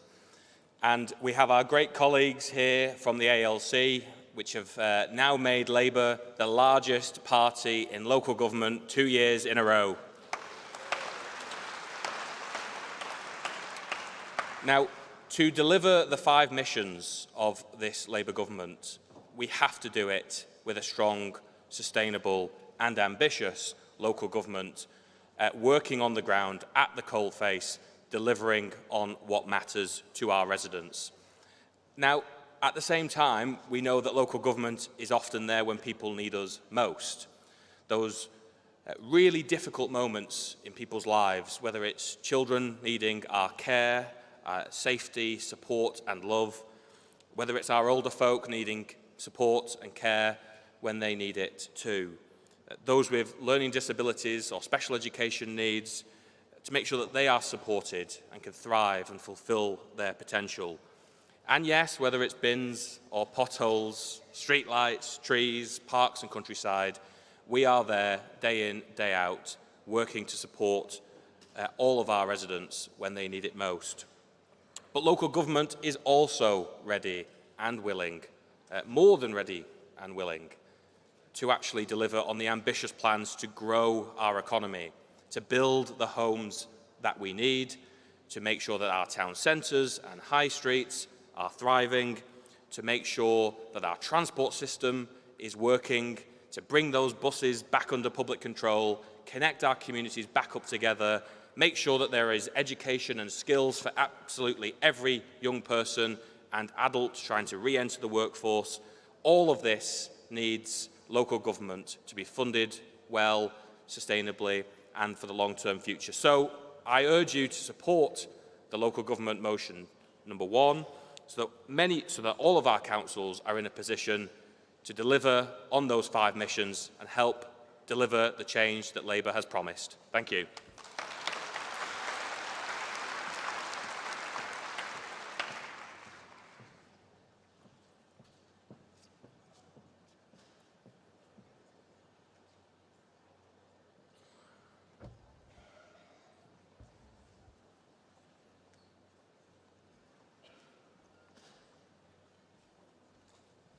Thank you. Good morning. My name is Councillor Mandy Anderson and I'm from the London Borough of Havering. You may be aware of our local authority. We were the area predominantly featured in the recent Panorama programme regarding well-run organisations within our council that are still on the verge of going under.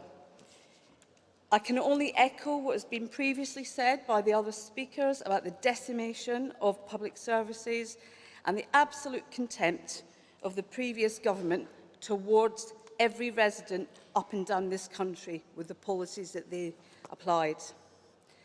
Our funding was stripped to almost zero, from 70 million to 1.5 million, placing the burden on the residents through increasing council tax while having to reduce services. We're aware that Havering is not the only local authority in a precarious financial position, and considerations and changes that are needed for us all have to be applied across the country.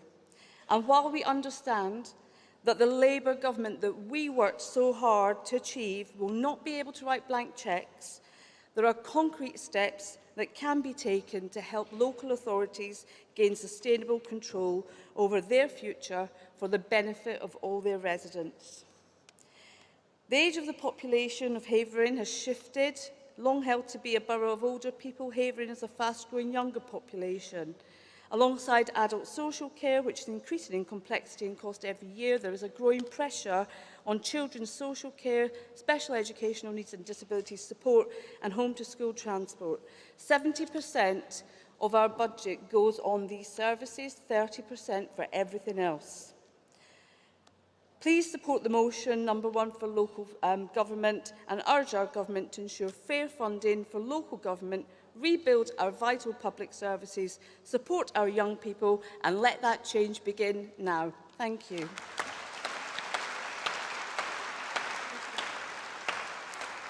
Thank you, Delegate. I'll take another round of speakers. The delegate in the green, yep. Delegate in the red jacket at the back with the papers. Delegate there with the pink papers shaking.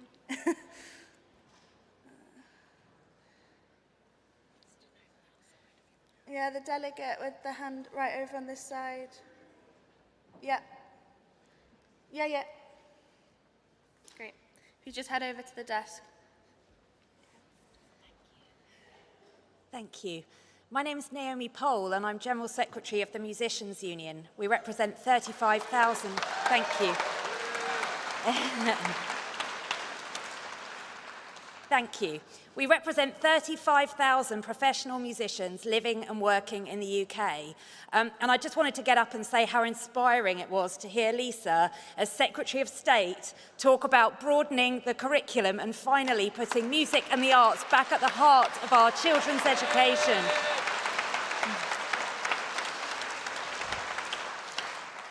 Last year, we were here with the hope that we would have a Secretary of State and a ministerial team that really cared about music, and it's fantastic that we no longer have a shadow team.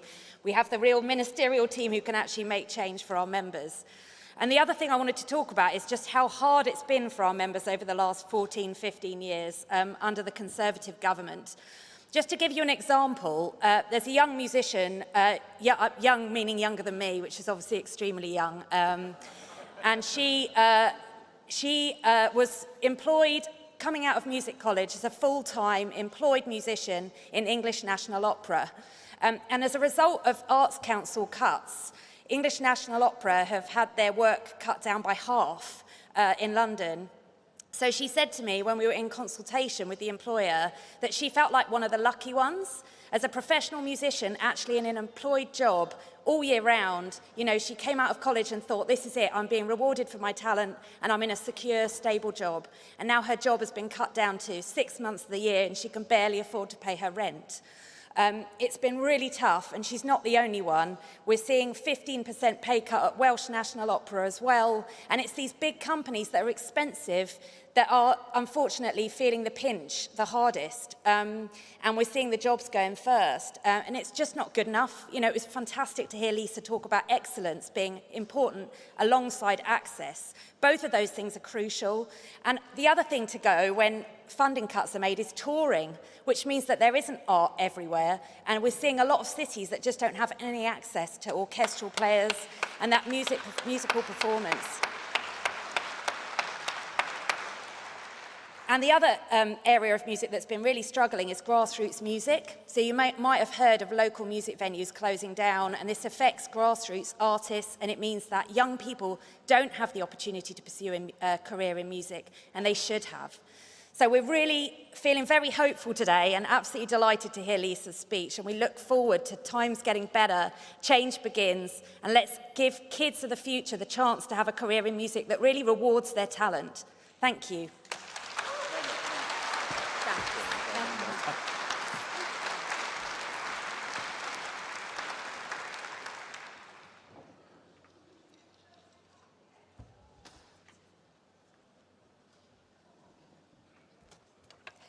Good morning, Conference. I'm Julie McManus. I'm a councillor in Bidston St James Ward in Birkenhead, one of the 10 most deprived in the country.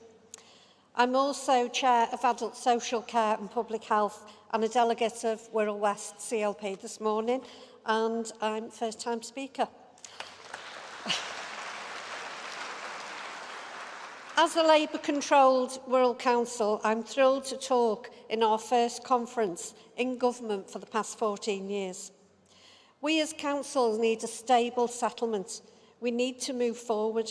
The Tories have fundamentally failed to fund local government. If we are to improve health inequalities, we must fund community-based programmes, and we can only reduce those numbers at A&E front door if we have good quality, damp-free homes, if we support our carers who save our places millions, family carers who are not just invisible, they are ignored. I implore that local councils are given stable funding so that we can work hand in hand with our Labour government to improve the lives of our residents.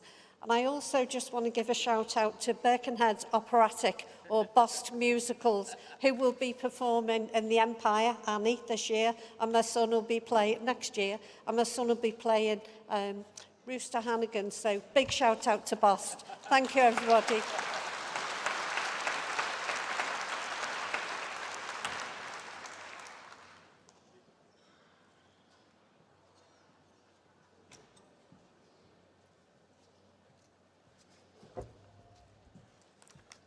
Good afternoon, Conference. I'm Katie Cruikshank, otherwise known as the Purple Lady, if you forget who I am, and I'm from Crewe and Nantwich. I'm here to talk on the sports, and which is very useful for young people. As a mother of two, I knew how important young people having sports events was. I was a local councillor in Tameside, and one of the first things I did after 2 months of being elected was plead for some money so that we can get some equipment in the school. But I didn't just get the equipment in the school, I went and worked with businesses. And the initiative was called Off the Block. and it was about competitions.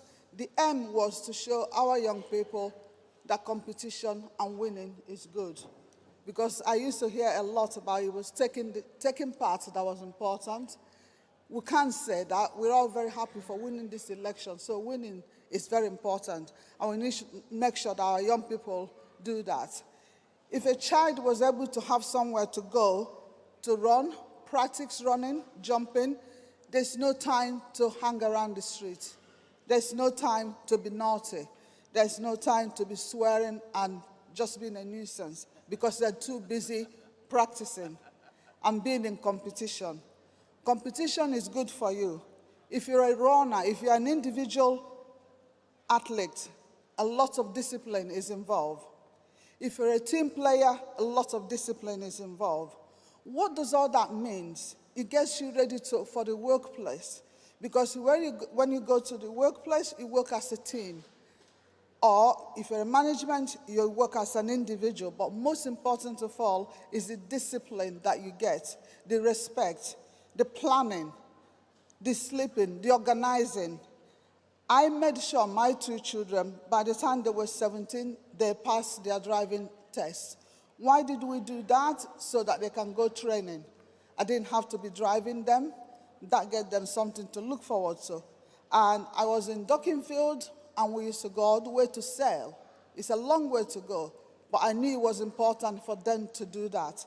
And as soon as they were able they were able to learn to drive.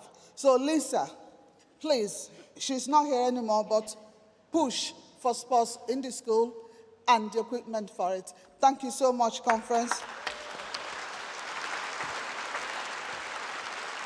Thank you so much, conference.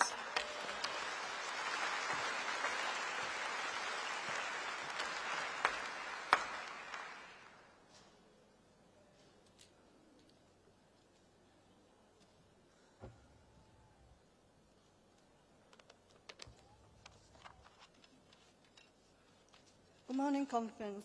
I'm Gwen Page, and I'm the first delegate from the new CLP of Wakefield and Rothwell. First-time speaker.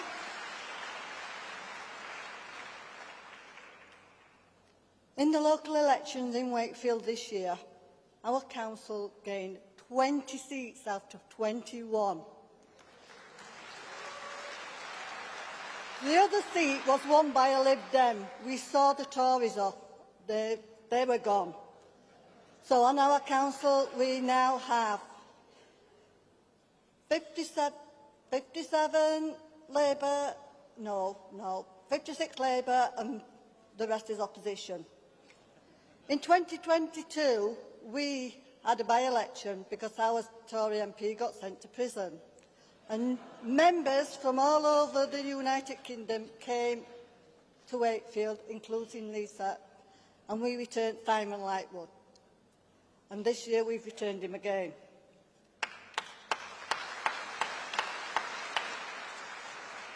In Wakefield, we are very lucky. We have got the National Coal Mining Museum, the Yorkshire Sculpture Park, and the famous Epworth Gallery.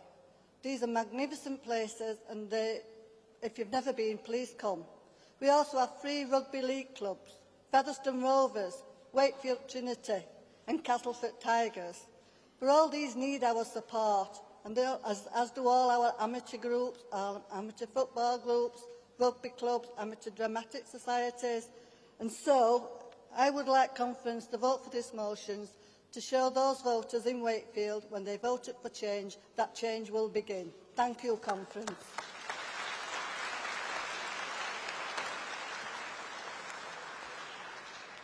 Thank you, Delegate. And we'll take one more round of speakers, so if you can indicate if you'd like to speak. The delegate there with the glasses. Yep. Delegate right at the back with red T-shirt. Or the person that they're pointing to is fine. Delegate there with the green top. Yep, you, yep.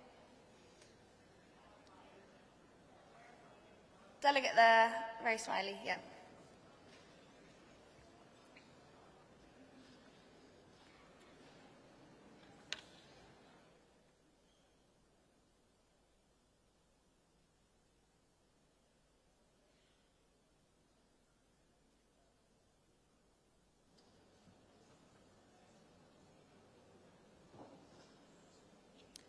Hello, Conference. I am Carmel Corrigan, Birmingham's Northfield CLP delegate and a new Birmingham City Council councillor elected on General Election Day 2024. Thank you. Birmingham City Council are facing significant financial challenges following an almost £1 billion cut to council finances under austerity, resulting in a Section 114 notice being served a year ago. There are tough decisions ahead to deliver a balanced budget, with Michael Gove appointed commissioners still in the city. The Tory councillors stayed resolutely silent whilst we endured cut after cut from their government, and yet are now very vocal about the challenging environment the Labour-run council are having to manage. The hypocrisy is not lost on us. The financial situation in Birmingham is becoming far too common amongst our councils across the country. Bankrupt councils and failing local services are the legacy of the previous Conservative government. Conference, we all know that levelling up was just a gimmick. We need real investment into our councils. My community has some amazing community groups. Northfield Community Partnership, set up to support residents after the collapse of Rover in 2005, has supported and continues to support thousands of residents across the constituency with food, advice and support. Isn't it time our local services were funded adequately so our communities are not wholly reliant on the generosity of local charities? Thank you, Conference.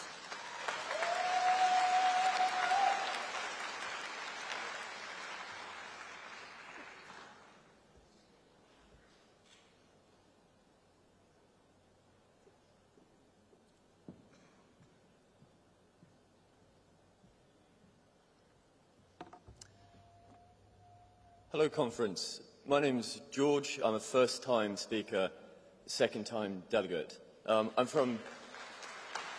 Thank you. I come from Canterbury. Originally, I lived in Wiltshire. What interests me about politics is I come from a farming family. My father here is in the tractor, so is my brother and my cousins. My mum is a biodiversity scientist. I've come to you today because a lot of people don't know what farmers go through. First, I'd like to talk very briefly about mental health. In a sample of 450 farmers under the age of 40, respondents almost universally, 95%, agreed that poor mental health is the biggest hidden problem facing the industry. What's more, if we look at what our product is, food security is not just a matter of national security, but essential for our health. The next part I learned later when I started working with the CLP, and it was quite shocking. In 2022, there were 7.2 million people, or 11% of the UK population, in households experiencing food poverty, including 17% of whom were children. Now, if there's one thing farmers understand, it's growth. The degradation of the last 14 years has brought us to a crucial moment with a huge level of risk. Conference, here's the point I want to make to you. It is time for change. Our industry is not just looking dire for the workers who depend on it, but for our biodiversity, for our mental health that can be done by the exercises and our connection with nature. And I'd ask you, please consider supporting British farmers. We're in dire straits at the moment, but things will get better under Labour. That I am certain. Conference, thank you very much.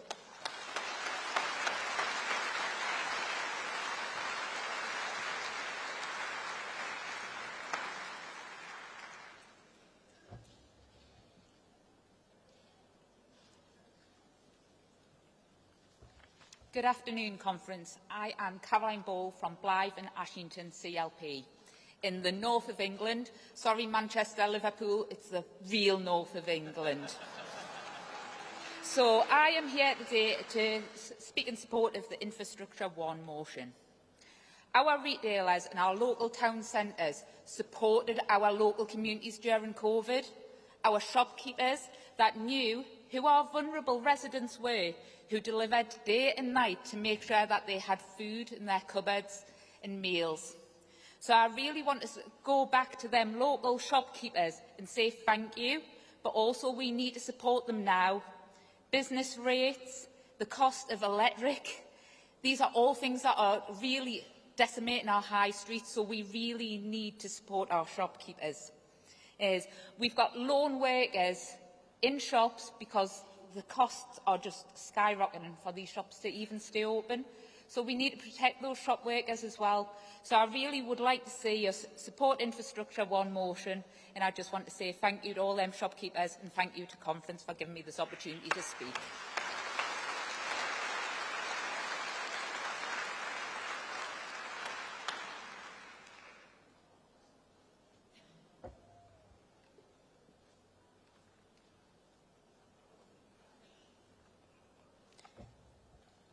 Good afternoon, Conference.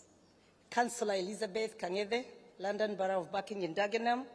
Second time in Conference, first time speaker, so I'm a big...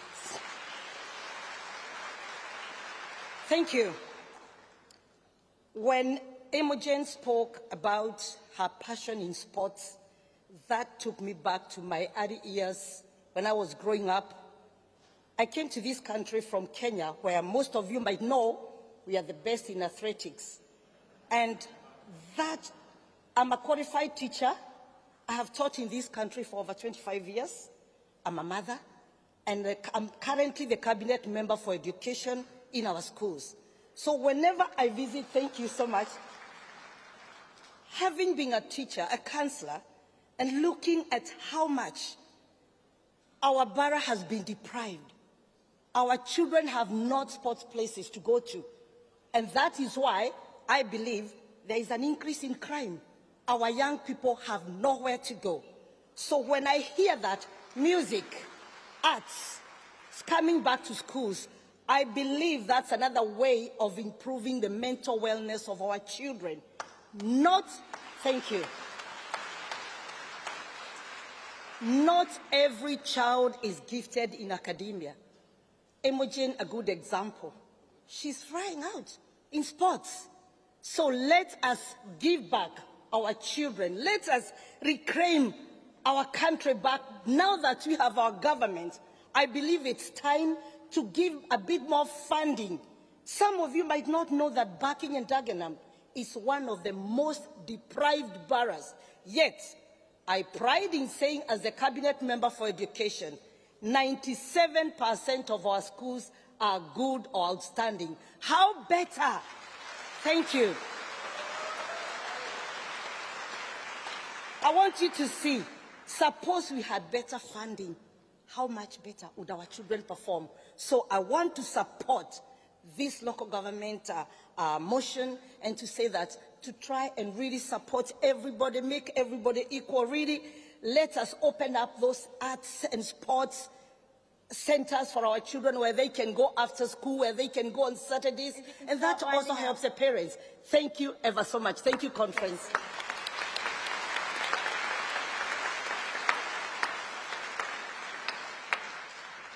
Thank you. We will now conclude the debate, and thank you to everyone who spoke and contributed to that. We will now move to votes in the order in which they were debated.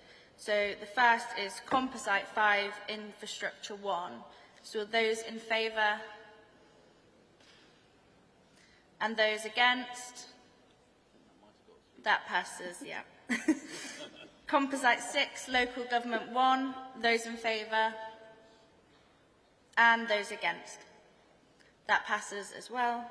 And finally, Composite 7, Local Government 2. Those in favour? And those against? Brilliant. All three have passed. Thank you so much, Conference.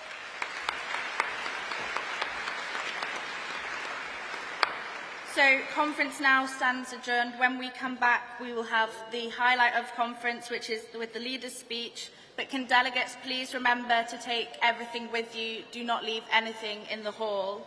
The hall doors will open from 1:15, and we ask that you take your seat as early as possible to ensure that you can be in here for the speech. Thank you.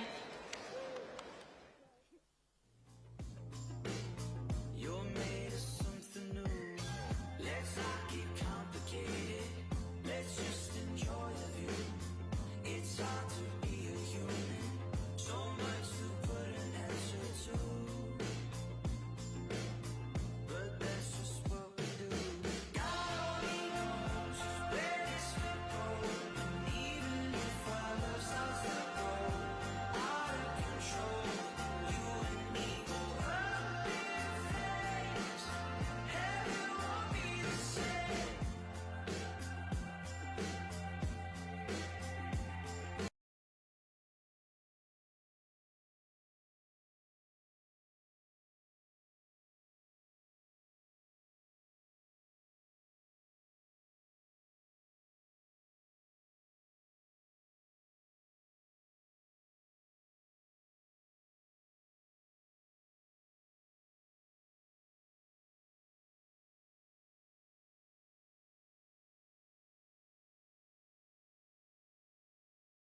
Conference, please welcome Matthew Conroy.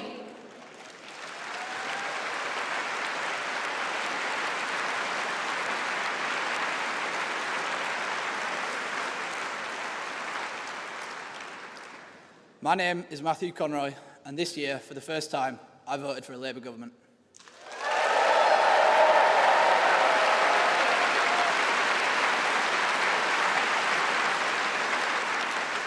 I'm 21, I'm studying PPE at Manchester University, but my parents' lives looked very different to mine at my age. My mum left school at 16 and got a job. My dad, he grew up in Ireland, he left school with no qualifications, taking any job he could, working on washing machines and building sites to get by. He migrated to England, and one day he decided to go to night college after a shift. That changed his life. He got his BTECs, he went to university, he got a steady job, and so, when I was growing up, both my parents knew better than anyone else how education can change your life.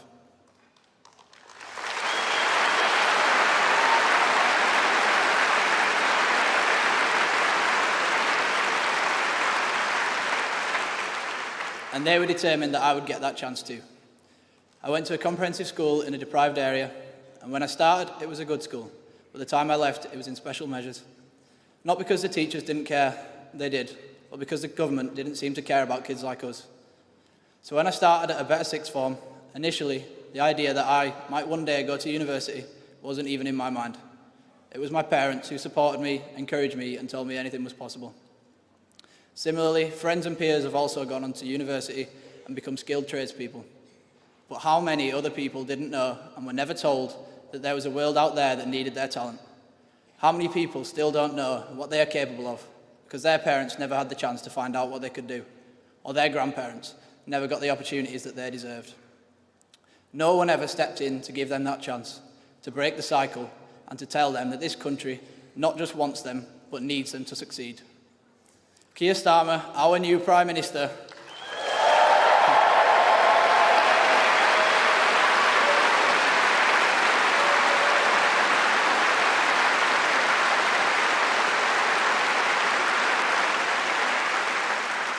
he was the first in his family to go to university. Like my dad, he understands how opportunities can transform people's lives and that everyone deserves a chance to find out what they can do, discover what they love, and be respected for what they offer. His Labour government has already started giving people that chance. This short film will show you what they've done so far.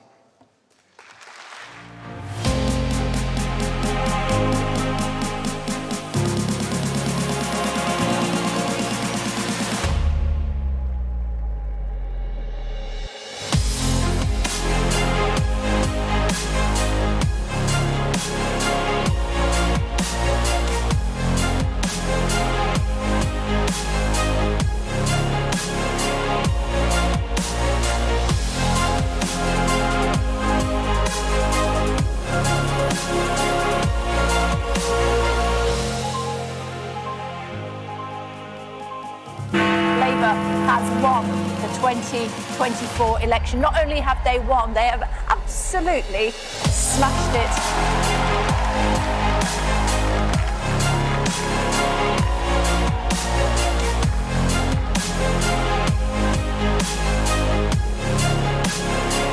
I invite you all to join this government of service in the mission of national renewal. Our work is urgent, and we begin it today. Conference, please welcome Keir Starmer, Prime Minister and Leader of the Labour Party.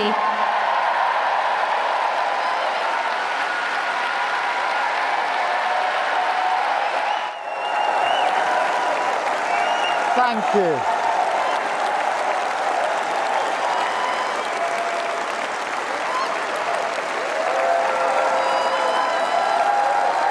Thank you.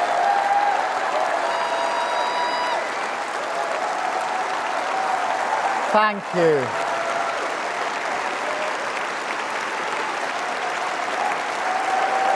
Thank you. Thank you very much, Conference. Thank you. Thank you. Thank you, Matthew, for that introduction. That was really fantastic. You've broken through to university, but you stood on this stage, age 21, to do something you've never done before, and not an easy thing to do. That was fantastic.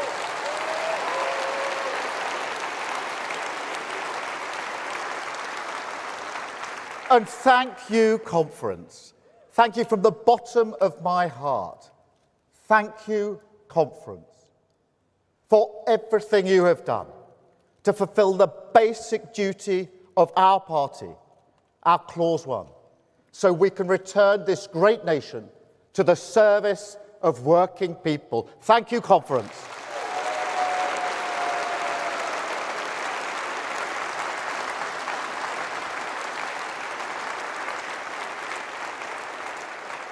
People said we couldn't do it, but we did, and we did it together. And look at this now, a record-breaking conference, the biggest attendance ever in our history.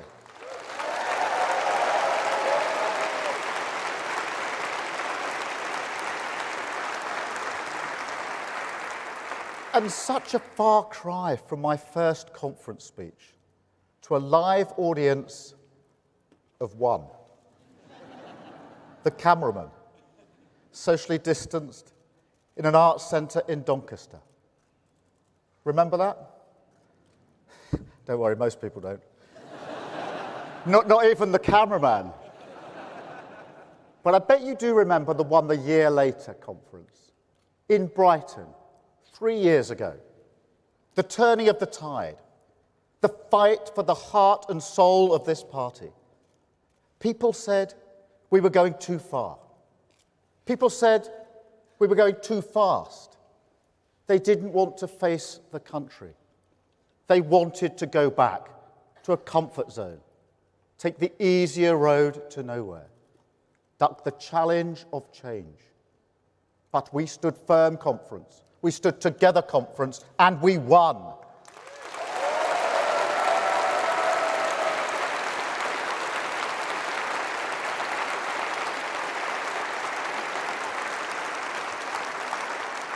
So take pride in your victory. Take pride that Labour won in every single region in England. Take pride that Labour won in Wales. Take pride that Labour won in Scotland.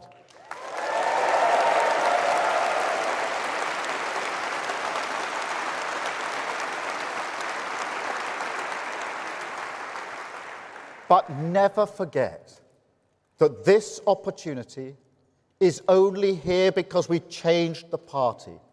Country first, party second, that isn't a slogan. It's the foundation of this project, a pact with working people we must fulfil to retain the privilege of serving their interests on economic stability, national security, wealth creation, protecting our borders, rooting out anti-Semitism, standing with NATO and Ukraine. The changes we made are permanent, irreversible. And the work of service never stops. Country first, party second.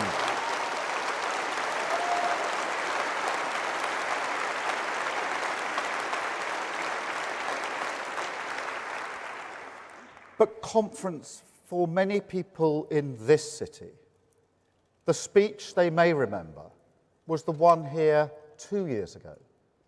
Because that's when I promised, on this stage, that if I ever had the privilege to serve our country as Prime Minister, one of my first acts would be to bring in a Hillsborough law, a duty of candour.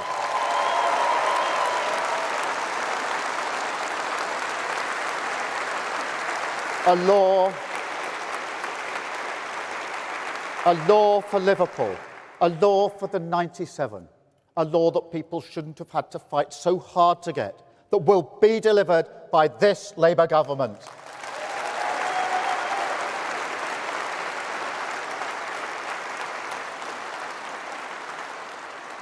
It's also a law for the sub-postmasters in the Horizon scandal, the victims of infected blood, Windrush, Grenfell Tower, and all the countless injustices over the years suffered by working people at the hands of those who were supposed to serve them. Truth and justice concealed behind the closed ranks of the state. And Conference, this is the meaning of Clause 1. Because today I can confirm that the duty of candour will apply to public authorities and public servants. The bill will include criminal sanctions, and that the Hillsborough law will be introduced to Parliament before the next anniversary in April.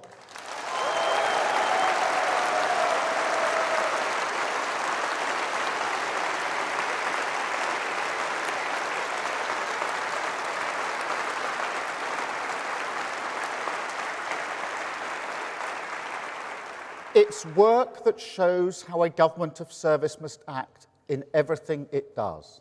Our driving purpose, to show to the working people of this country that politics can be a force for good. Politics can be on the side of truth and justice. Politics can secure a better life for your family through the steady but uncompromising work of service. Because service is the responsibility and opportunity of power, the precondition for hope, the bond of respect that can unite a country, bind us to the politics of national renewal. Service doesn't mean we'll get everything right. It doesn't mean everyone will agree. But it does mean we understand that every decision we take together, and that it is our duty to the British people to face up to necessary decisions in their interests. And I mean, Conference, you know me by now. So you know all those shouts and bellows, the bad faith advice from people who still hanker for the politics of noisy performance, the weak and cowardly fantasy of populism. It's water off a duck's back.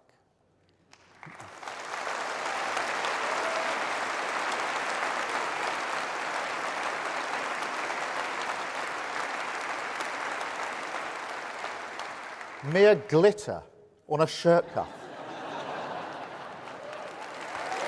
It's never distracted me before, and it won't distract me now. This is a long-term project. I've never pretended otherwise. But Conference, make no mistake. The work of change has begun. The patient, calm, determined era of politics as service has begun. Planning reformed, doctors back in theatre, new solar projects, new offshore wind projects, the onshore ban lifted, Great British Energy launched, one-word Ofsted judgments ended, a border security command, a national wealth fund, getting Britain building again, the Renters Reform Bill, stopping no-fault evictions, and the Railway Services Bill, bringing railways back into public ownership.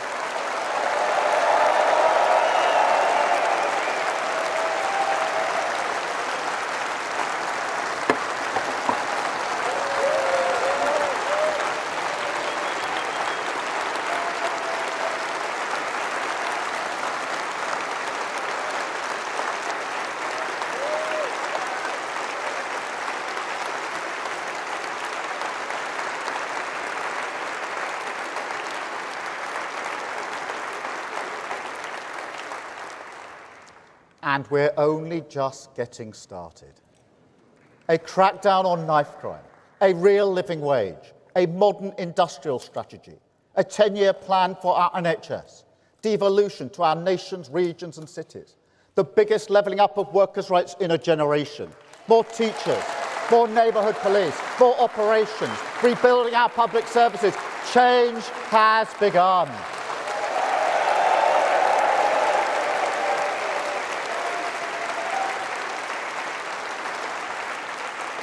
And every single one a necessary step on a longer journey. 5 national missions that will deliver the higher growth, the safer streets, the cleaner energy, the greater opportunities, the healthier society that I know the British people want and need, the mandate that we won.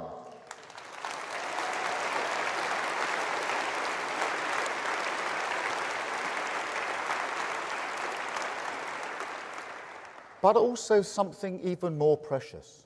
Our economy stabilised, the foundations of this country fixed, Tory rot cleared away.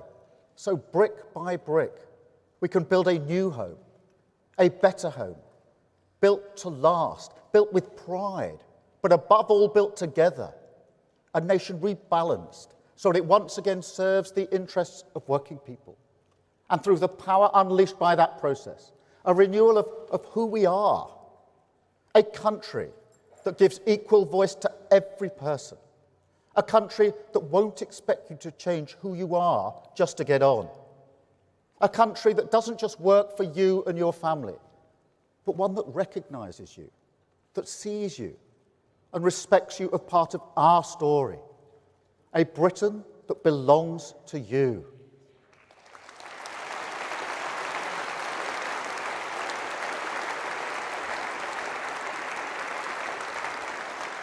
Because, make no mistake, that is the Britain we are building. Change isn't a few lines on a graph moving in the right direction. Change isn't a good Labour policy or two delivered, while the broader settlement remains untouched. No, change must mean nothing less than national renewal. Not a return to the old ways, nor a new path entirely, but a rediscovery in the full glare of the future of who we are.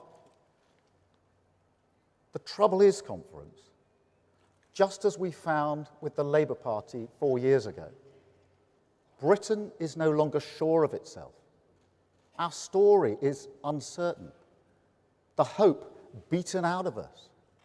There's pride, of course there is. Pride in our communities, especially. And there's respect, too, all around the world.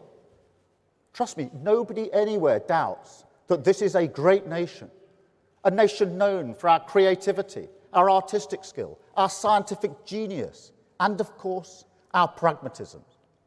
Quality that, combined with the industry and pride of working people, have not just rewritten our own story, but also that of the world. We could do that again.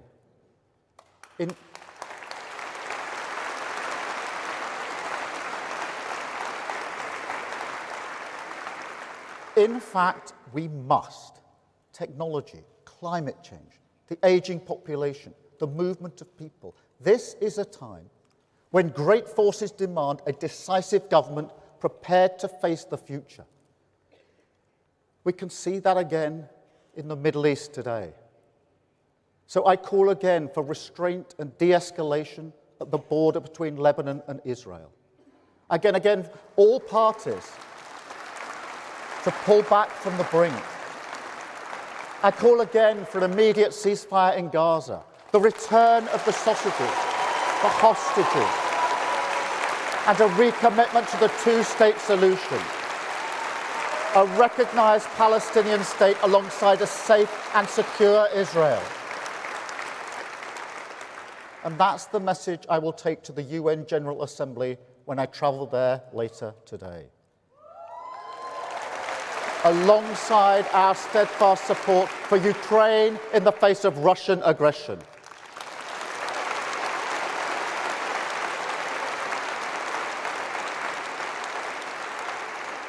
And in this uncertain world, I also pay tribute to our armed forces for all they do to keep Britain safe.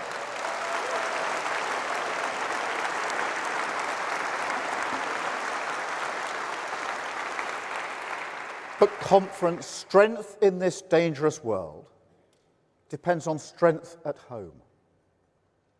And yet, look at our country. Look at our country. Do you see a Britain where people feel, with the certainty that they deserve, that the future will be better for their children? Because when I was growing up, that's what we believed. People of a completely ordinary working-class background like mine, we took it for granted. We built our lives around it. But that is not the country we inherited in July. That confidence, that certainty, it's brittle and fragile. And so we have to restore it. That is the mandate we won, the meaning of change.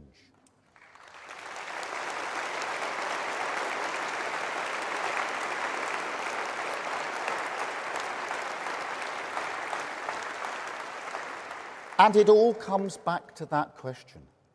Can politics be a force for good in people's lives? There's no time to waste wondering why people think politics has failed. We have to show what it can do for their lives. Restore, after 14 years of chaos, faith in the values that have always guided this nation.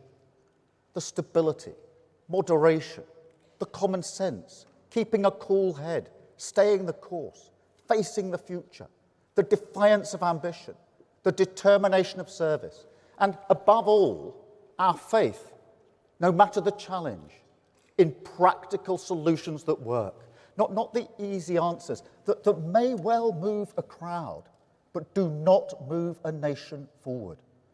No conference.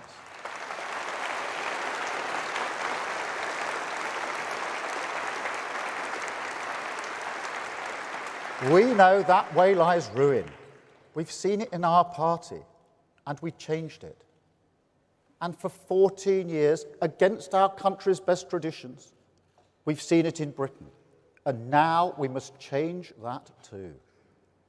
We must build a new Britain, built from that age-old spirit of creativity and enterprise, the pride and ambition of working people, that when matched by a government of service, a decisive government, a government prepared to use its powers for justice, opportunity, and equal respect, can deliver a Britain that belongs to you. A Britain that belongs to you because politics sees public service as a privilege, not privilege as an entitlement to public service.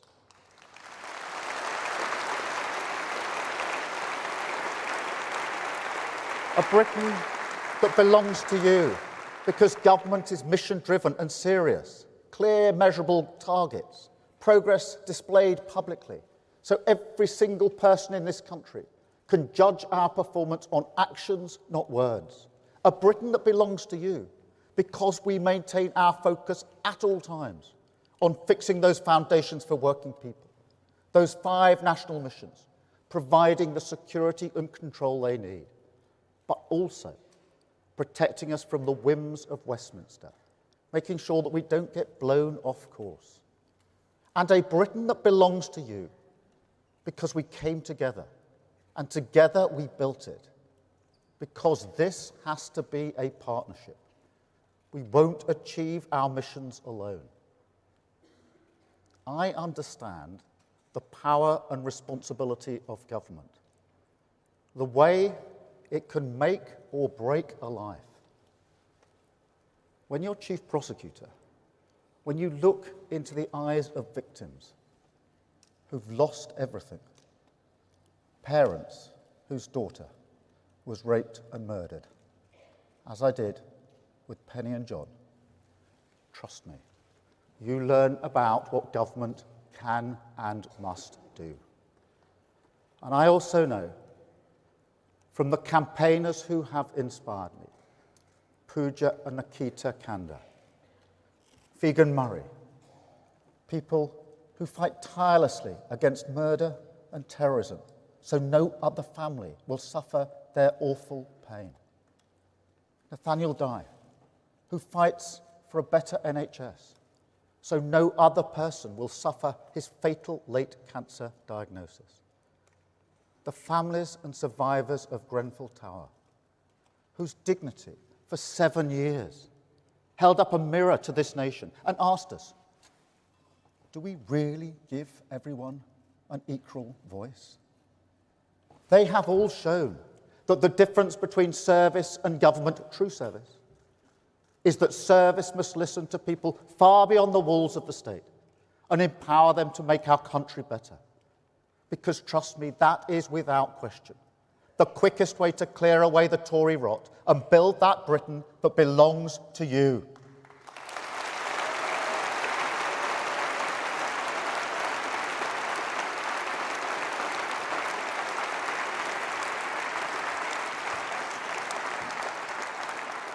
And so change begins, because there is another injustice hiding in plain sight in our streets, in every town and city in this country. People who were prepared to make the ultimate sacrifice for our nation, who put their lives on the line to protect all of us, but who will not have a safe place to sleep tonight. We cannot stand by and let this happen anymore. So today I can announce that this government will respect that service. We will repay those who served us and house all veterans in housing need. Homes will be there for heroes.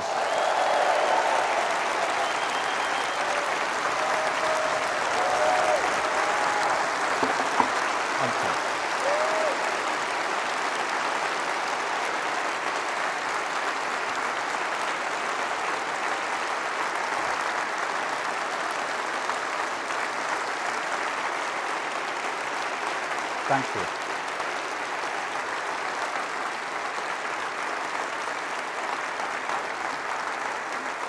And because we've started the hard yards of planning reform, because we're facing up to decisions ignored for years, because we're introducing new planning passports that will turbocharge house building in our inner cities, we can make the very same promise to other people at risk of homelessness.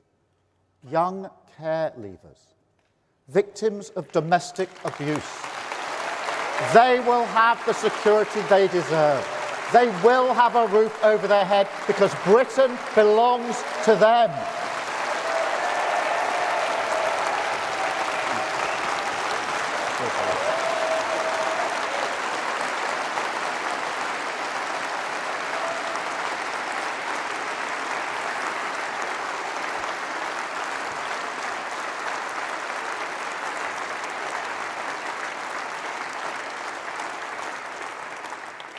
And another thing, conference, another promise kept. We said GB Energy, our publicly owned national champion, the vehicle that will drive forward our mission on clean energy, we said it belonged in Scotland. And it does. But the truth is, it could only really ever be based in one place in Scotland. So today I can confirm that the future of British energy will be powered, as it has been for decades, by the talent and skills of the working people in the Granite City, with GB Energy based in Aberdeen.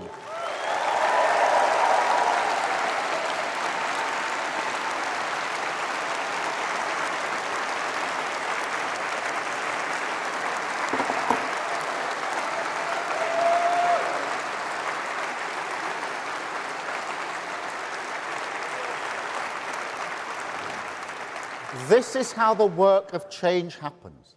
A decisive mission-led government moving our country forward step by step, focused on a long-term plan.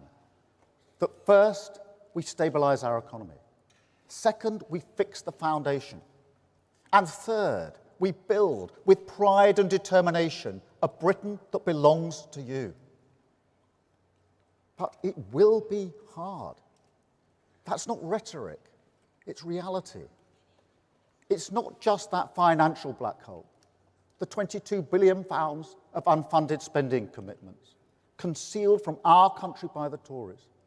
It's not just the societal black hole, our public services decimated, communities held together with little more than goodwill. It's also the political black hole, because the politics of national renewal, They're collective. They involve a shared struggle, a project that says to everyone, this will be tough in the short term, but in the long term, it's the right thing to do for our country, and we all benefit from that. To coin a phrase, we're all in it together. But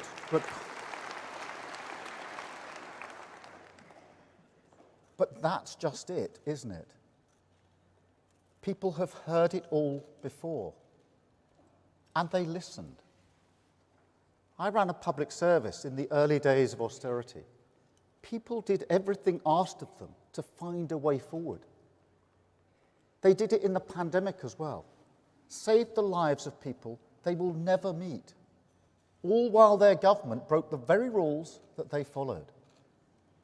And so people ask us now, as we seek patience in pursuit of national renewal, what will we get to show for it? I understand that. After all, what they're used to is a lie, an act, a charade, a performance. You may call it populism. Many people do. But I prefer to call it the politics of easy answers, because at its core, that's what it is.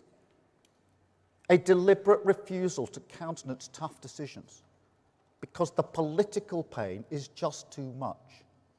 Party first, country second. Take Rwanda, a policy they knew from the beginning would never work, was never supposed to work. £700 million of your money frittered away on something that was never a credible option, because politically it was an easier answer. And just look at the difference you can make if you bring the curtain down on the show. A 23% increase in returns of people who have no right to be here compared with last summer. But it's not just Rwanda. It was the same story on everything. Energy security, the housing crisis, telling people they're tough on crime without building enough prison places. 14 years of performance. 14 years of exploiting problems, not solving them, mining the pits of division, searching them for conflict, fixing your attention on those issues, not on growth, technology, climate change, public services, the ageing population, the cost of living crisis, or any of the challenges that this country desperately needed to face up to.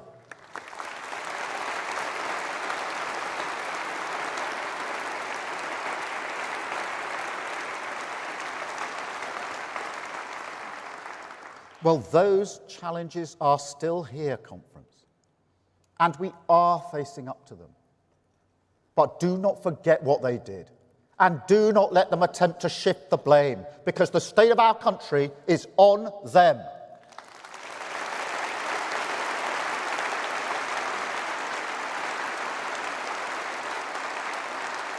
Why must we release prisoners early? Because the Tories served themselves. Why are our public services on their knees? Because the Tories served themselves. Why is crime routinely unpunished? Our rivers polluted? Borders insecure, school roofs crumbling, child poverty rampant. Nothing seems to work. Our public finances broken, because for 14 years, the Tories performed the politics of easy answers rather than use the power of government to serve our country.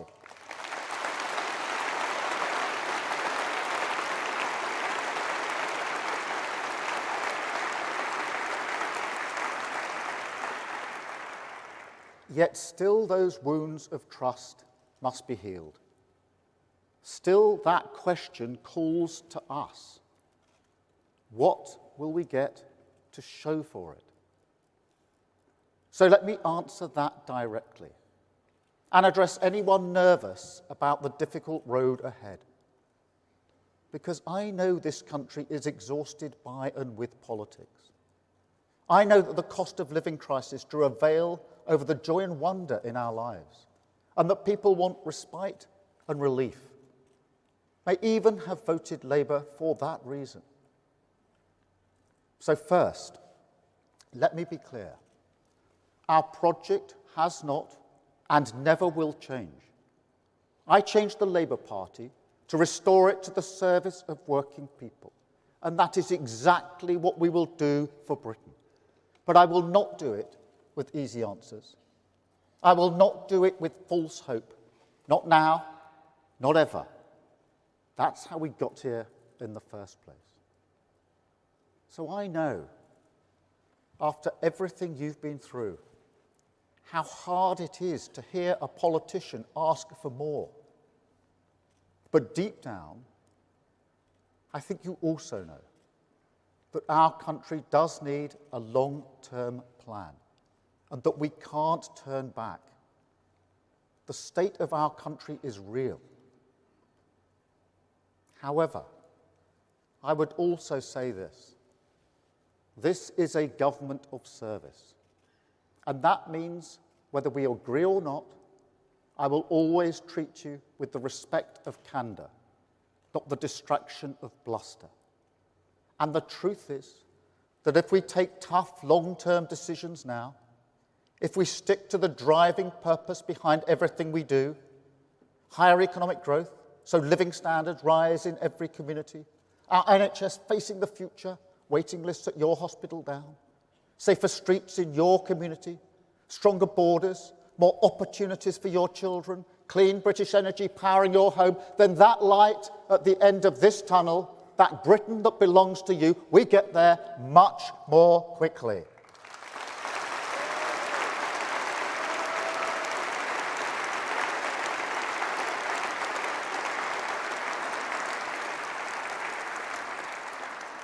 And look, I understand that many of the decisions we must take will be unpopular. If they were popular, they'd be easy. But the cost of filling that black hole in our public finances, that will be shared fairly. We will get the welfare bill down because we will tackle long-term sickness and support people back to work. We will make every penny work for you because we will root out waste and go over tax avoiders. There will be no stone left unturned, no innovation ignored, no return to Tory austerity. We will rebuild our public service, protect working people, and do this in a Labour way, and that is a promise.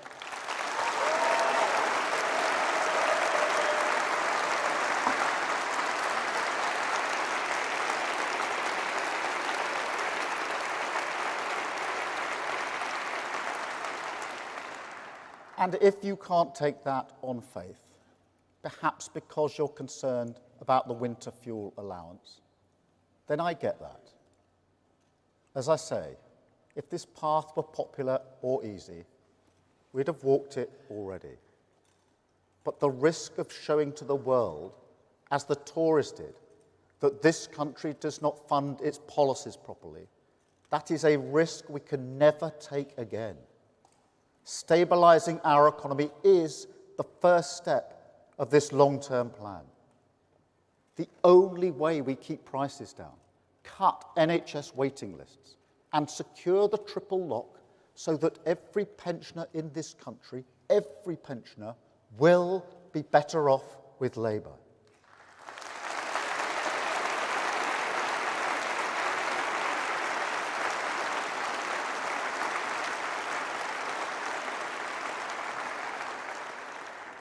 But more broadly, I also say this, that as we take on those massive challenges the Tories ignored, the time is long overdue for politicians to level with you about the trade-offs this country faces. Because if the last few years have shown us anything, it's that if you bury your head because things are difficult, your country goes backwards. So if we want justice to be served, some communities must live close to new prisons. If we want to maintain support for the welfare state, then we will legislate to stop benefit fraud, do everything we can to tackle worklessness. If we want cheaper electricity, we need new pylons overground. Otherwise, the burden on taxpayers is too much. If we want home ownership to be a credible aspiration for our children, then every community has a duty to contribute to that purpose. If we want to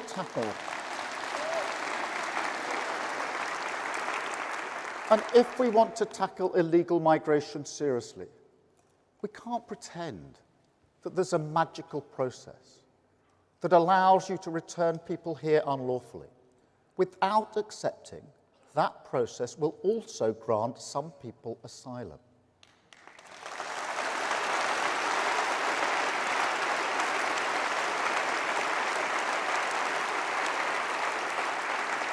And if we're serious about levelling up, then we must be proud to be the party of wealth creation, unashamed to partner with the private sector, and perhaps most importantly of all, that just because we all want low tax and good public services, that does not mean that the iron law of properly funding policies can be ignored. Because it can't. We've seen the damage that that does. And I will not let that happen again. I will not let Tory economic recklessness hold back the working people of this country.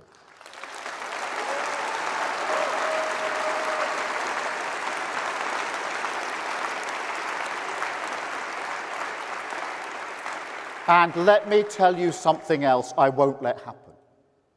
I will never let a minority of violent, racist thugs terrorise our communities.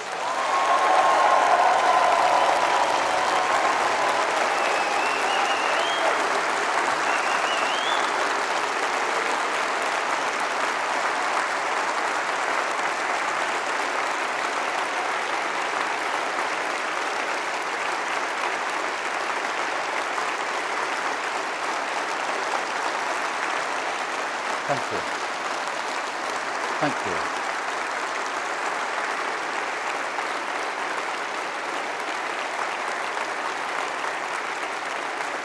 Look,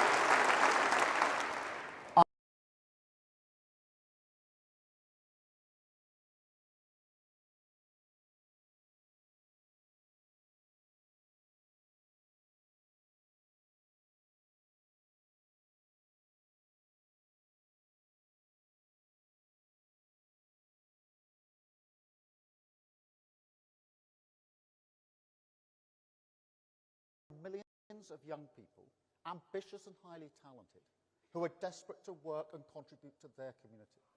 And trust me, there are plenty of examples of apprenticeship starts going down at the very same time that visa application for the same skills are going up. So we will get tough on this. But at the same time, we'll also get our skills system right. We've got to give businesses more flexibility to adapt to real training needs, and also unlock the pride, the ambition, the pull of the badge of the shirt that young people feel when building a future, not just for themselves, but for their community. So we will introduce new foundation apprenticeships, rebalance funding in our training system back to young people, align that with what businesses really need. The first step to a youth guarantee that will eradicate inactivity and unemployment for our young people once and for all.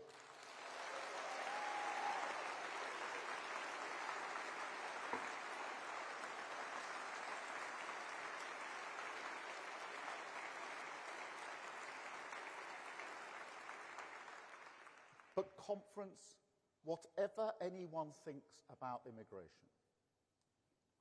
I will never accept the argument made not just by the usual suspects, but by people who should have known better, who said that millions of people concerned about immigration are one and the same thing as the people who smashed up businesses, who targeted mosques, attempted to burn refugees, scrawled racist graffiti over walls, Nazi salutes at the cenotaph, attacked NHS nurses, and told people with different coloured skin, people who contribute here, people who grew up here, that they should go home?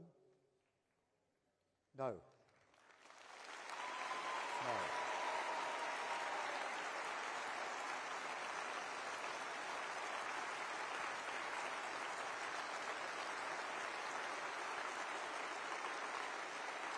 No conference.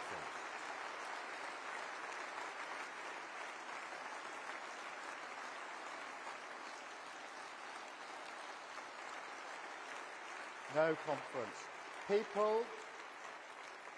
People concerned about immigration were not doing that because they understand that this country, this democratic country, is built on the rule of law, the ballot box, the common understanding that we debate our differences, we do not settle them with violent thuggery, and racism is vile.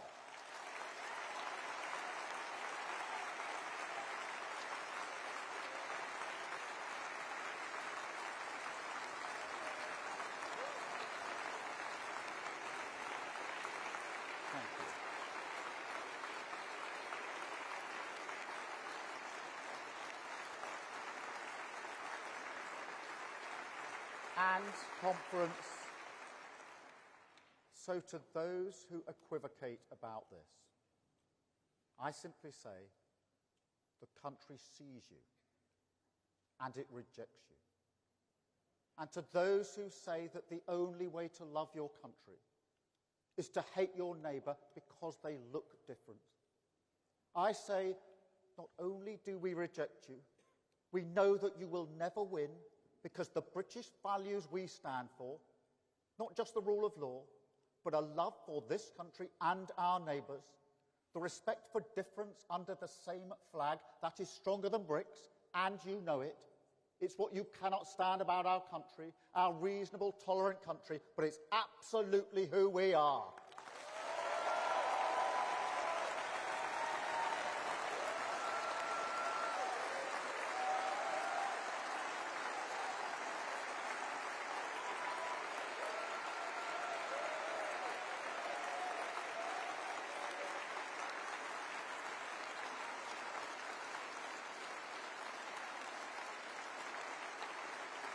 No conference.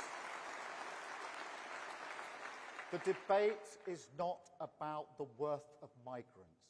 That is toxic, and we must move beyond it. It's about control of migration. It's always been about control. That is what people have voted for time and again. And look, they weren't just ignored after Brexit. The Tories gave them the exact opposite. An immigration system deliberately reformed to reduce control. Because in the end, they are the party of the uncontrolled market. Now, don't get me wrong. Markets are dynamic. Competition is a vital life force in our economy. This is a Labour Party proud to say that. We work hand in hand with business. But markets don't give you control. That's almost literally their point. So if you want a country with more control, if you want the great forces that affect your community to be better managed, whether that's migration, climate change, law and order, or security at work, then that does mean more decisive government. And that is a Labour government. Taking back control is a Labour argument.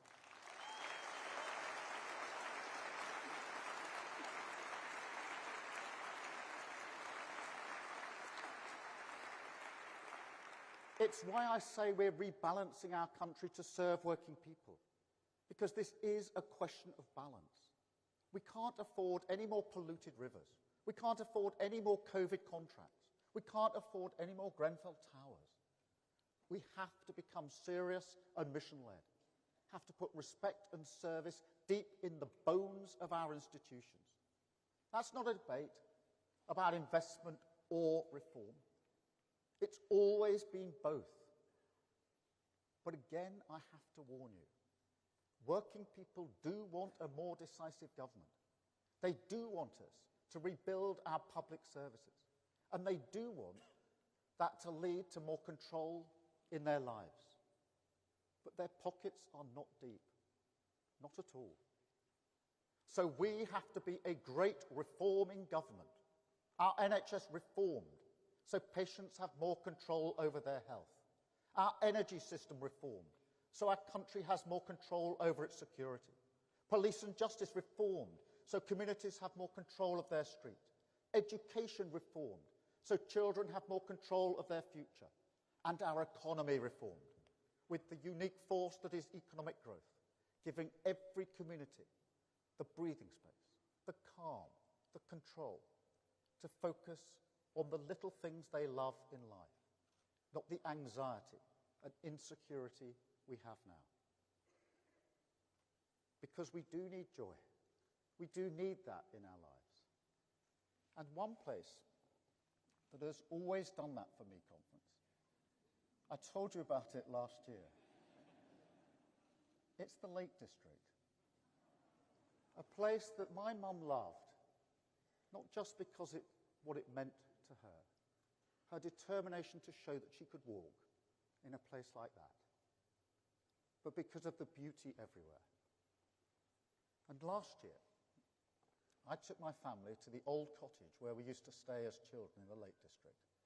We walked up to the cottage, stood outside. It must have looked a little odd. And the couple who live there now, they came out.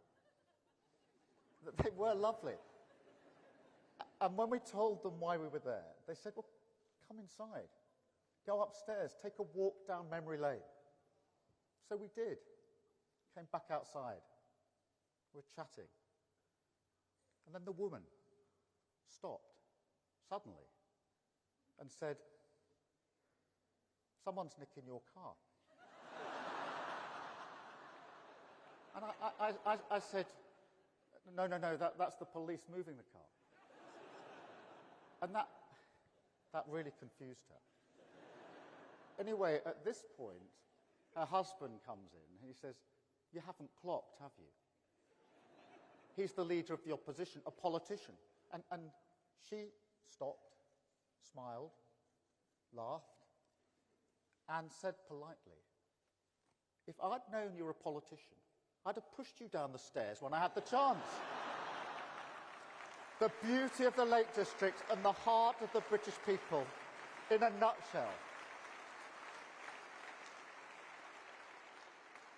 But seriously, when you're walking around in a place like the Langdale Valley, when you can see the grass there every bit as green as it was 14 years ago, it's a reminder and an inspiration that yes, things change, and some things need to change, but some things do not.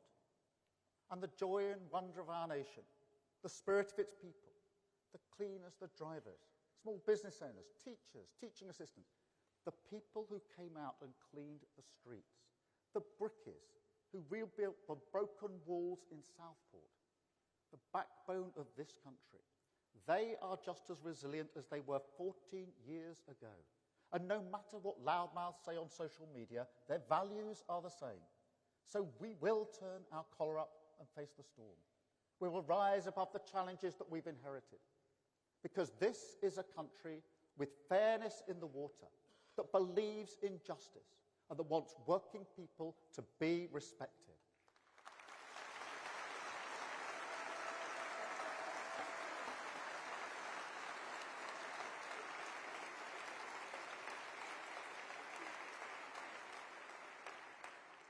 And also for opportunities to be there for your children.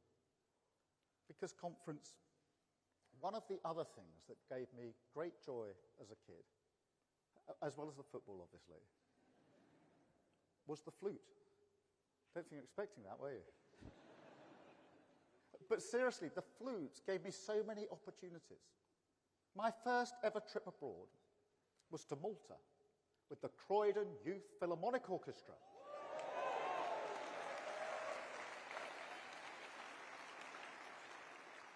And I'm sure everyone here will know the feeling of being drawn in by music, getting lost in something bigger than yourself, or being moved by a book, a painting, a play. Even now, I turn to Beethoven or Brahms in those moments when, how to put it, the reviews aren't so good. I've got Shostakovich lined up for tomorrow. But these early encounters with art and culture, they change us forever. And we are brilliant at them in this country. Brilliant. But those opportunities don't go to every child, do they? My brother, who had difficulties learning, he didn't get those opportunities. Every time I achieved something in my life, my dad used to say to me, "Your brother has achieved just as much as you, Keir." And he was right. I still believe that. But this is what we do in this country, isn't it? We elevate the stories of the individuals who go to the Guildhall School of Music, the Prime Minister from a Pebble Dash semi, the working class few who do break through the class ceiling. I don't blame anyone for that. I am guilty of it. It gives hope to people. It's important to tell those stories. But it's not everyone, is it? And we must remember everyone, conference, because everyone deserves the chance to be touched by art. Everyone deserves access to moments that light up their lives. And every child deserves the chance to study the creative subjects that widen their horizons, provide skills employers do value, and prepares them for the future, the jobs and the world that they will inherit.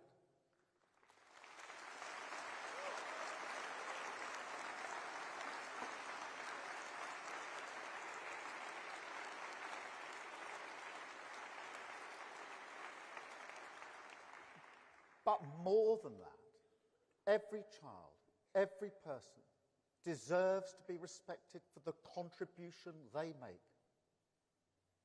My sister was a care. I think this guy's obviously got a pass from the 2019 conference. We changed the party.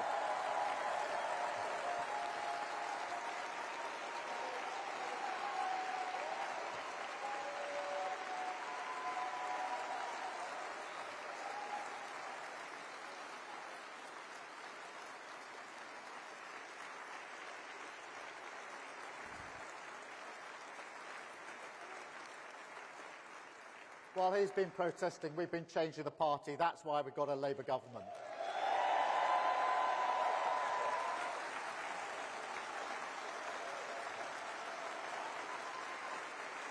But conference,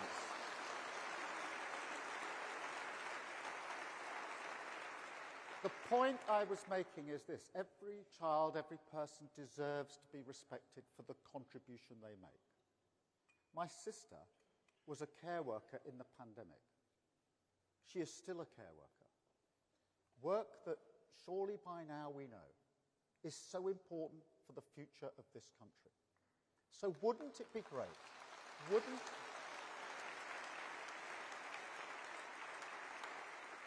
conference, wouldn't it be great if this was always and also a country where, because of that contribution, that vital life-affirming work, she could walk into any room and instantly command the same respect as the Prime Minister?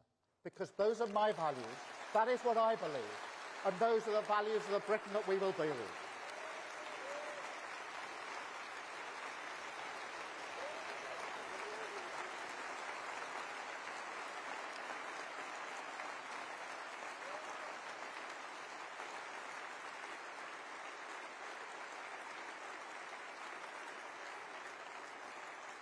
What will people get to show for it? They will get a country with its future back, renewed by respect and service, rebalanced towards the interests of working people, confident in its values and story, because together we took action. Millions who feel better off, without just being told they're better off by politicians, going to the supermarket without a calculator, because the nation's numbers now add up. More money in their pocket to do the things they love.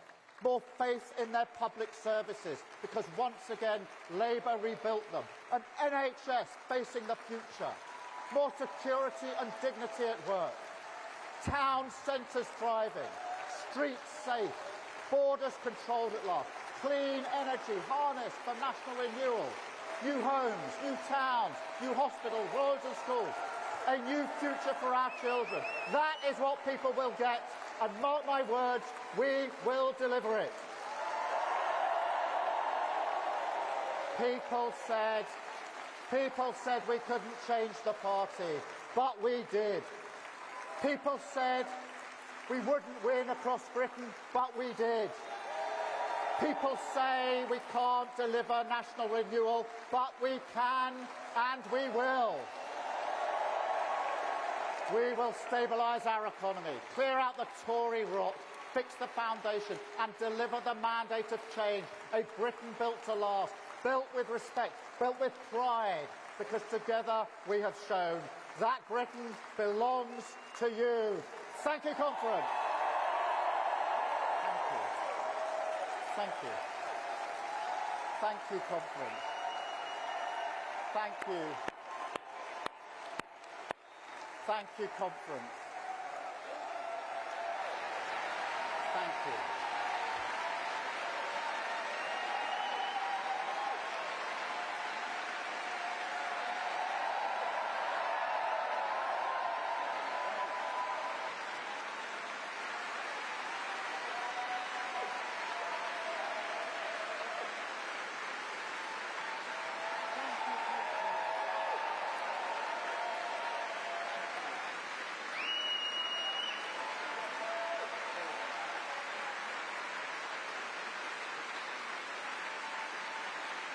Thank you, Conference.